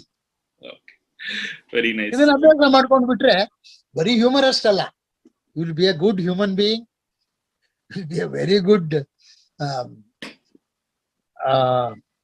literate person, creative person, and nothing will bother you. Okay, that's nice. ಎಲ್ಲ ಒಂದು ತಮಾಷೆ ನೋಡಿದಾಗ ನಿಮ್ಗೆ ಯಾವ್ದು ಬಾದರ್ ಆಗಲ್ಲ. ಹೌದು, ಕಾಡಲ್ಲ. ನಿಜ ಸರ್. ಇನ್ನ ಇಷ್ಟೊತ್ತು ನನ್ ಜೊತೆ ಇದ್ರಿ, ನಿಮ್ ಹತ್ರ ಮಾತಾಡ್ತಾನೆ ಖುಷಿ ಆಯ್ತು. ಕಾರ್ಯಕ್ರಮ ಮುಗ್ಸಕ್ ಮುಂಚೆ, ಅನಿವಾಸಿ ಭಾರತೀಯ ಕನ್ನಡಿಗರು ನಮ್ಮ ಕೇಳುಗರು ಕೂಡ ಹೌದು, ಸಾಕಷ್ಟು ದೇಶಗಳಲ್ಲಿ ಸ್ಪ್ರೆಡ್ ಆಗಿದ್ದಾರೆ. ನೀವು ಸಾಕಷ್ಟು ದೇಶಗಳನ್ನ ಸುತ್ತಿದ್ದೀರಾ. ಸೊ ನಮ್ಮ ಅನಿವಾಸಿ ಭಾರತೀಯ ಕೇಳುಗರಿಗೆ ನಿಮ್ಮ ಕಡೆಯಿಂದ ಏನಾದ್ರು ಒಂದ್ ಸಂದೇಶ ಅಥವಾ ಏನಾದ್ರು ಹೇಳ್ಬೇಕು ಅಂತ ಇದ್ರೆ? ನೋಡಿ, ನಾವು ಫಸ್ಟ್ ಟೈಮ್ ಲಂಡನ್ಗೆ ಹೋಗಿದ್ವಿ 88ರಲ್ಲಿ ನಾಟಕ ತಗೊಂಡು. ಆಮೇಲೆ ದುಬೈ, ಅಬುದಾಬಿಗೆಲ್ಲ. ಯಾವುದೇ ಒಂದು ವಸ್ತು ನಮ್ ಜೊತೆಗೆ ಇರುತ್ತೆ ಅಂತ ಇಟ್ಕೊಳ್ಳಿ, ಅದಕ್ಕೆ ನಾವು ಅಷ್ಟು ವ್ಯಾಲ್ಯೂ ಕೊಡಲ್ಲ. ವ್ಯಾಲ್ಯೂ ಇರುತ್ತೆ ಅದಕ್ಕೆ, ಆದ್ರೆ ಅದರಿಂದ ದೂರ ಆದಾಗ ಅದ್ರ ಬಗ್ಗೆ ಪ್ರೀತಿ, ಮಮತೆ, ಅದರ ಅಸ್ತಿತ್ವ ಎಲ್ಲ ಗೊತ್ತಾಗುತ್ತೆ. ಈ ಅನಿವಾಸಿ ಭಾರತೀಯರಿಗೆ ನಮ್ಮ ಭಾಷೆ ಬಗ್ಗೆ ಇರೋ ಪ್ರೀತಿ, ನಮ್ಮ ಕಲ್ಚರ್ ಬಗ್ಗೆ ಇರೋ ಪ್ರೀತಿ ಬಹುಶಃ ಅದರಿಂದ ದೂರ ಇದ್ದಿದ್ರಿಂದ ಏನೋ ಅವ್ರಿಗೆ ಇನ್ನೂ ಹೆಚ್ಚು ಪ್ರೀತಿ ಇರುತ್ತೆ. ಇವತ್ತು US ಹೋದ್ರೆ ಇನ್ನೊಂದು ನಾವು ಏನೋ ದೊಡ್ಡ ಹಾಸ್ಯ ಮಾಡದೇ ಇರ್ಬೋದು, ನಾವು ಮಾತಾಡಿದ್ರೆ ಸಾಕು ಅವ್ರಿಗೆ ಖುಷಿ ಆಗ್ಬೋದು, ಒಂದು ಹೋಮ್ಲಿ ಅಟ್ಮಾಸ್ಫಿಯರ್ ಆಗ್ಬಿಡುತ್ತೆ. ಹೌದಾ? ನಾವು ಕೆಲವು ಸ್ಟೇಟ್ಸ್ಗೆ ಹೋಗ್ತಿವಿ, ಅಲ್ಲಿಂದ ಬರ್ತಾ ಬಹಳ ಜನ ಕಣ್ಣೀರಾಗ್ತಾರೆ. ಎಸ್ಪೆಷಲಿ ಹೆಣ್ಮಕ್ಳು ಒಂದ್ ಜಾಯಿಂಟ್ ಫ್ಯಾಮಿಲಿಯಲ್ಲಿ ಬೆಳೆದಿರ್ತಾರೆ, ಅವ್ರನ್ನ ತೆಗೆದು ಅಲ್ಲೆಲ್ಲೋ ಹಾಕ್ಬಿಟ್ಟಿರ್ತಾರೆ. ಆ ಪಕ್ಕದ ಮನೆಯವ್ರು ಮಾತಾಡ್ಬೇಕಾದ್ರೂ ಫೋನ್ ಮಾಡಿ ನೀವು ಅಪಾಯಿಂಟ್ಮೆಂಟ್ ತಗೋಬೇಕು, ಮುಂದಿನ ಮನೆಯವ್ರು ಮಾತಾಡ್ಸಲ್ಲ. ಇಲ್ಲಿ ಒಂದು ವಠಾರದಲ್ಲಿ ಇರ್ತೀವಿ. ಈ ವಠಾರದಲ್ಲಿ ಹೇಗೆ ಅಂತಂದ್ರೆ ಜಾಗ ಚಿಕ್ಕದಿರ್ಬೋದು, ಎಲ್ಲರೂ ಹೃದಯವಂತರಿರ್ತಾರೆ. ಈ ಮನೇಲಿ ಯಾವ್ದಾದ್ರು ಮಗು ಹತ್ರ ಆ ಪಕ್ಕದ ಮನೆಯವ್ರಿಗೆ ಕೇಳಿಸುತ್ತೆ, ಅವ್ರು ಹಾಲು ತಂದು ಕೊಡ್ತಾರೆ. ಹಂಗಲ್ಲ, ಆ ಪಕ್ಕದ ಮನೇಲಿ ಬಾಂಬ್ ಬಿದ್ರು ಕೂಡ ನಿಮಗೆ 20 seconds ಆದ್ಮೇಲೆ ಕೇಳಿಸುತ್ತೆ. ಸೊ ಆ ಇಂಟಿಮೆಸಿ ಇರಲ್ಲ. ಅದರಿಂದ ನಮ್ ಅನಿವಾಸಿ ಭಾರತೀಯರಿಗೆ ಒಂದು ರೀತಿಯಲ್ಲಿ ಅವ್ರಿಗೆಲ್ಲ ಕಂಫರ್ಟ್ಸ್ ಇರ್ಬೋದು, ಬಟ್ ಅವ್ರಿಗೆಲ್ಲೋ ಒಂದು ನಮ್ಮಂತವ್ರೆಲ್ಲ ಹೋದಾಗ ಒಂದು ಖುಷಿ ಆಗತ್ತೆ. ಆಮೇಲೆ ಅವ್ರವರೇ ಕಾರ್ಯಕ್ರಮ ಮಾಡ್ಕೋತಾರೆ. ಒಂದು ನಾನು ಈಗ ನೋಡಿದೀನಿ ಅಂದ್ರೆ ಎಲ್ಲಾ ಅನಿವಾಸಿ ಭಾರತೀಯರು ಅವ್ರ ಮಕ್ಕಳಿಗೆ ನಮ್ಮ ಭಾಷೆ, ನಮ್ಮ ಕಲ್ಚರ್ ಕಲಿಸ್ಬೇಕು ಅಂತ ಒಂದು ನಿರಂತರವಾದ ಪ್ರಯತ್ನ ನಡೀತಾ ಇದೆ. ಕ್ಯಾಲಿಫೋರ್ನಿಯಾದಲ್ಲಿ ಒಂದು ಕನ್ನಡ ಸ್ಕೂಲ್ ಶುರು ಆಯ್ತು, ಅದಕ್ಕಿಂತ ಮುಂಚೆ ಒಂದಿತ್ತು. ಆಸ್ಟ್ರೇಲಿಯಾದಲ್ಲಿ ಸಿಡ್ನಿಲಿ ನಾರಾಯಣನ್ ಅವರು ಶುರು ಮಾಡಿದ್ರು, ಆಮೇಲೆ ಇನ್ನೊಂದು ಶುರು ಮಾಡಿದ್ದಾರೆ. ಸೊ ಈಗ ನಮ್ಗನ್ಸುತ್ತೆ ನಮ್ಮ ಮಕ್ಕಳಿಗೂ ನಾವು ನಮ್ಮ ಭಾಷೆ ಹೇಳ್ಕೊಡ್ಬೇಕು, ನಮ್ಮ ಭಾಷೆಯಲ್ಲಿ ಏನಿದೆ ಅನ್ನೋದನ್ನ ಮಕ್ಕಳಿಗೆ ಹೇಳಬೇಕು. ಇಲ್ಲಿದ್ದಾಗ ಹೇಳಿರ್ಬೋದು, ಇಂಗ್ಲಿಷ್ ಅಲ್ಲೇ ಮಾತಾಡೋ ಅಂತ ಹೇಳಿರ್ತೀವಿ ನಾವು ಮಕ್ಕಳಿಗೆ. ಅಲ್ಲೋದ್ಮೇಲೆ ಹೇಳ್ತೀವಿ, no you should learn Kannada, ಕನ್ನಡದಲ್ಲಿ ನೋಡು ಇದೆಲ್ಲ ಇದೆ. ಅದೊಂದು ಬಹಳ ವಂಡರ್ಫುಲ್ ಥಿಂಗ್ ಐ ಸಿ. ಎಲ್ರಿಗೂ ಅವ್ರ ಮಕ್ಕಳಿಗೆ ಭಾಷೆನ ಹೇಳ್ಕೊಡ್ಬೇಕು, ಕಲ್ಚರ್ ಹೇಳ್ಕೊಡ್ಬೇಕು ಅನ್ನೋದು. Super, thank you so much sir ನಿಮ್ಮ ಒಂದು ಟೈಮ್ಗೆ. ಆಕ್ಚುಲಿ ನಾನ್ ನಿಮ್ಮ ಹತ್ರ ಮಾತಾಡಿದಾಗ ಮಾಡೋಣ ಅಂತ ಹೇಳಿದ್ರಿ, ತುಂಬಾನೇ ಖುಷಿ ಆಯ್ತು. ಸೊ ನೀವು ನನ್ನ ಕಾರ್ಯಕ್ರಮದಲ್ಲಿ ಇದ್ದಿದ್ದು ನನಗೆ ತುಂಬಾನೇ ಖುಷಿ ಆಯ್ತು ಸರ್. ಸೊ ಇದೇ ರೀತಿ ನಿಮ್ಮ ಒಂದು ನಗೆಯ ಉತ್ಸವ ನಡೀತಾನೆ ಇರ್ಲಿ. ಯಾಕೆ ಅಂದ್ರೆ ಜನನ ನಗ್ಸಕ್ ಸಿಗೋರು ಬಹಳ ಕಮ್ಮಿ, ಬೆರಳೆಣಿಕೆ ಎಷ್ಟು ಜನ ಅಂತದ್ರಲ್ಲಿ ನೀವು ಒಬ್ರು. ನಿಮ್ಮಂತವ್ರನ್ನ ಪಡೆದಿರೋ ನಾವುಗಳೇ ಒಂಥರ ಲಕ್ಕಿ ಅಂತ ಅನ್ಸುತ್ತೆ. ಅಂದ್ರೆ ನಿಮ್ ತರ ಕಾಮಿಡಿಯನ್ಸ್ ಗಳು ಮುಂದೆ ಬರ್ತಾರೋ ಇಲ್ವೋ ಖಂಡಿತ ಗೊತ್ತಿಲ್ಲ, but we still enjoy that subtle comedy. ನಿಮ್ಮನ್ನ ನನ್ನ ಕಾರ್ಯಕ್ರಮದಲ್ಲಿ ಇವತ್ತು ಗೆಸ್ಟ್ ಆಗಿ ಕರೆದಿದ್ದು ನನಗೆ ತುಂಬಾನೇ ಖುಷಿ ಆಯ್ತು. Thank you once again sir. ಬಹಳ ಜನ ನಾವು ಶುರು ಮಾಡಿದಾಗ 4 ಜನ ಇದ್ವಿ ಅಂತ ಹೇಳ್ತಾರಲ್ಲ, ಇವತ್ತು 20 ಜನ ಇದ್ದಾರೆ. ಇನ್ನೂ ಸುಮಾರು 100-120 ಜನ ಇದ್ದಾರೆ. ಅವ್ರಿಗೆ ಫುಲ್ ಟೈಮ್ ನಗೆ ಹಬ್ಬ ಮಾಡಕ್ ಆಗದೆ ಇರ್ಬೋದು. ನಾನು ಅದಕ್ಕೆ ಆ ಯಂಗ್ಸ್ಟರ್ಸ್ಗೆಲ್ಲ ಹೇಳ್ತೀನಿ, ಬನ್ನಿ, ನೀವೇನು ಹೆದರ್ಬೇಕಾದಿಲ್ಲ, ನೀವು ನಗಿಸ್ಬೋದು. ಸ್ವಲ್ಪ ಪರ್ಫಾರ್ಮೆನ್ಸ್, ಸ್ವಲ್ಪ ಥಿಯೇಟರ್ ಬ್ಯಾಕ್ ಗ್ರೌಂಡ್ ಇದ್ರೆ ಸ್ವಲ್ಪ ಸುಲಭ ಆಗತ್ತೆ ಅಷ್ಟೇ ಹೇಳೋದನ್ನ. ಅದರಿಂದ ನಗೋದನ್ನ ಅಭ್ಯಾಸ ಮಾಡ್ಕೊಳ್ಳಿ. ಯಾರಾದ್ರೂ ನಿಮ್ಮನ್ನ ಲೇವಡಿ ಮಾಡಿದ್ರೆ ವಿನಾಯಕನ್ ತರ ಇರ್ಬೇಕು. ಏನ್ ಹೇಳಿ, ತನ್ನದಂತವನ್ ತಾನೇ ಮುರ್ಕೊಳ್ತಾನೆ ಕೋಪ ಬಂದು. ಚಂದ್ರ ನಕ್ಕಡ ಅಂತ ಚಂದ್ರನ್ಗೆ ಏನು ಮಾಡಕ್ ಹೋಗಲ್ಲ. ಹಾಗೆ ನಮ್ಮನ್ ಯಾರೋ ಲೇವಡಿ ಮಾಡಿದ್ರೆ ನಮ್ ಬಗ್ಗೆನೇ ಏನ್ ಮಾಡ್ಕೋಬೇಕೆ ಹೊರತು ಅದರಿಂದ ಕೋಪ ಮಾಡ್ಕೋಬಾರ್ದು. Thank you so much sir ನಿಮ್ಮ ಒಂದು ಟೈಮಿಗೆ. ನಿಮ್ ಜೊತೆ ಮಾತಾಡಿ ಬಹಳನೇ ಖುಷಿ ಆಯ್ತು ನಂಗೆ. Okay, thank you. ನಾನು ನನ್ನ ಕಡೆಯಿಂದ ಎಲ್ಲ ಅನಿವಾಸಿ ಭಾರತೀಯರಿಗೆ ಮತ್ತು ಭಾರತೀಯರಿಗೆ ಯಾರ್ಯಾರು ಈ ಕಾರ್ಯಕ್ರಮ ಕೇಳಿದ್ದಾರೆ ಅವ್ರಿಗೂ ನಾನು ಜಾಸ್ತಿ ಜೋಕ್ ಹೇಳಕ್ ಆಗ್ಲಿಲ್ವೇನೋ, ಆದ್ರೆ ಏನಾದ್ರೂ ಆತರ ಅವಕಾಶ ಸಿಕ್ಕಿದ್ರೆ ಬರೀ ನಗ್ಸೋ ಅಂತದನ್ನೇ ಮಾಡ್ತೀರೇನವ್ರೆ. ಏನ್ ಮಾಡ್ಬೇಕು ಅಂದ್ರೆ, ನೀವು, ನಾನೊಬ್ನೇ ಅಲ್ಲ, ಬಹಳಷ್ಟು ಜನ ಇದ್ದಾರೆ. ಅವ್ರ ಹತ್ರ ಒಂದು ಅರ್ಧ ಗಂಟೆ ಮಾತಾಡ್ಸಿದ್ರೆ ಅದ್ರಲ್ಲಿ ಒಂದು 20-25 ನಿಮಿಷ ನಗು ಆದ್ರೆ ಕೇಳಿದವ್ರಿಗೂ ಇವಾಗ ಕೇಳಿದವ್ರು ಇರ್ತಾರೆ, ರಿಚರ್ಡ್ ಲೂಯಿಸ್ ಬಗ್ಗೆ ಏನಾದ್ರು ಒಂದು ಜೋಕ್ ಹೇಳ್ಬೇಕಿತ್ತು ಸರ್ ಅಂತ ಹೇಳ್ತಾರೆ. ನಾನು ಆಕ್ಚುಲಿ ರಿಚರ್ಡ್ ಲೂಯಿಸ್ ಅವರ ಇನ್ನೊಂದು ಜೀವನನ ತೋರ್ಸೋಣ ಅಂತ ಪ್ರಯತ್ನ ಪಟ್ಟೆ ಇದ್ರಲ್ಲಿ. ಅಂದ್ರೆ ನಿಮ್ಮ ಪರ್ಸನಲ್ ಲೈಫ್ ಅಲ್ಲಿ ಹೆಂಗಿರ್ತೀರಾ ಅನ್ನೋದು. ಸೊ ಇದು ಕೂಡ ಒಂಥರ ಇನ್ಸ್ಪೈರಿಂಗ್ ಆಗಿತ್ತು ನಮ್ಗೆ ಸರ್.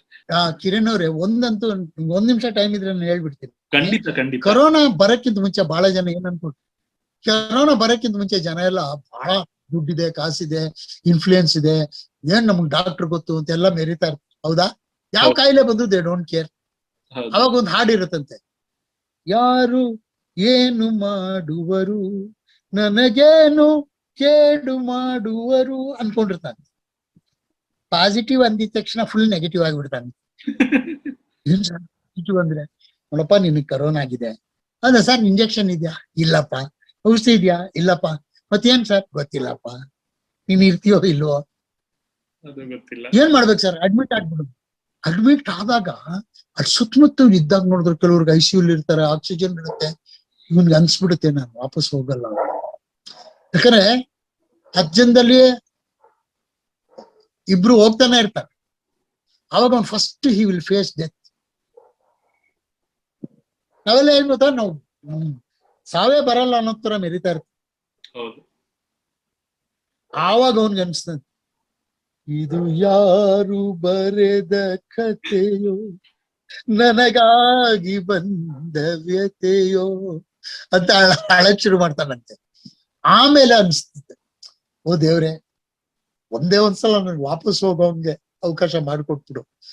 ಆಮೇಲೆ ಬೇಕಾದ್ರೆ ನಾನು ಸಾಯ್ತೀನಿ, ಒಂದೊಂದ್ ಸ್ವಲ್ಪ ಕೆಲಸ ಬಾಕಿ ಇದೆ ಅಂತ.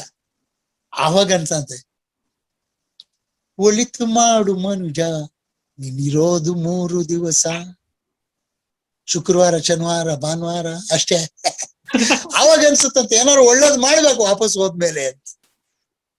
ಆದ್ರೆ ಬಂದ್ಮೇಲೆ ಏನ್ ಮಾಡ್ತಾರೋ ಗೊತ್ತಿಲ್ಲ.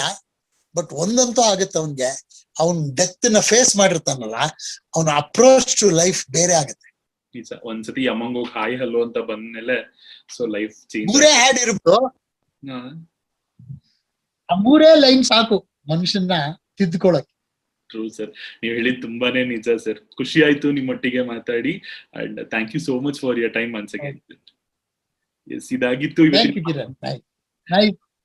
ನಿಮ್ ಜೊತೆ ಮಾತಾಡಿದ್ದು ಖುಷಿ ಆಯ್ತು. ಥ್ಯಾಂಕ್ ಯು ಸರ್, ನನ್ಗೂ ಅಷ್ಟೇ. ಎಸ್, ಇದಾಗಿತ್ತು ಇವತ್ತಿನ ಮಾತುಕತೆ. ಮತ್ತೆ ಮುಂದಿನ ವಾರ ಮತ್ತೊಬ್ಬ ಸಾಧಕನ ಜೊತೆ ನಿಮ್ ಕಣ್ಣಿಗೂ ಹಾಜರಾಗ್ತೀನಿ, ಕಿವಿಗೂ ಹಾಜರಾಗ್ತೀನಿ. ಅಲ್ಲಿ ತನಕ ಒಳ್ಳೆಯವರಾಗಿರಿ, ಒಳ್ಳೆ ಕೆಲಸ ಮಾಡ್ತೀರಿ, ಒಳ್ಳೆಯವ್ರಿಗೆ ಒಳ್ಳೆಯದೇ ಆಗತ್ತೆ ಅಂತ ಹೇಳ್ತಾ ಕಾರ್ಯಕ್ರಮನ ಮುಗಿಸ್ತೀನಿ. ನಾವಿಬ್ರು ಹೋಗಿ ಬರ್ತೀವಿ. ನಮಸ್ಕಾರ ಸರ್.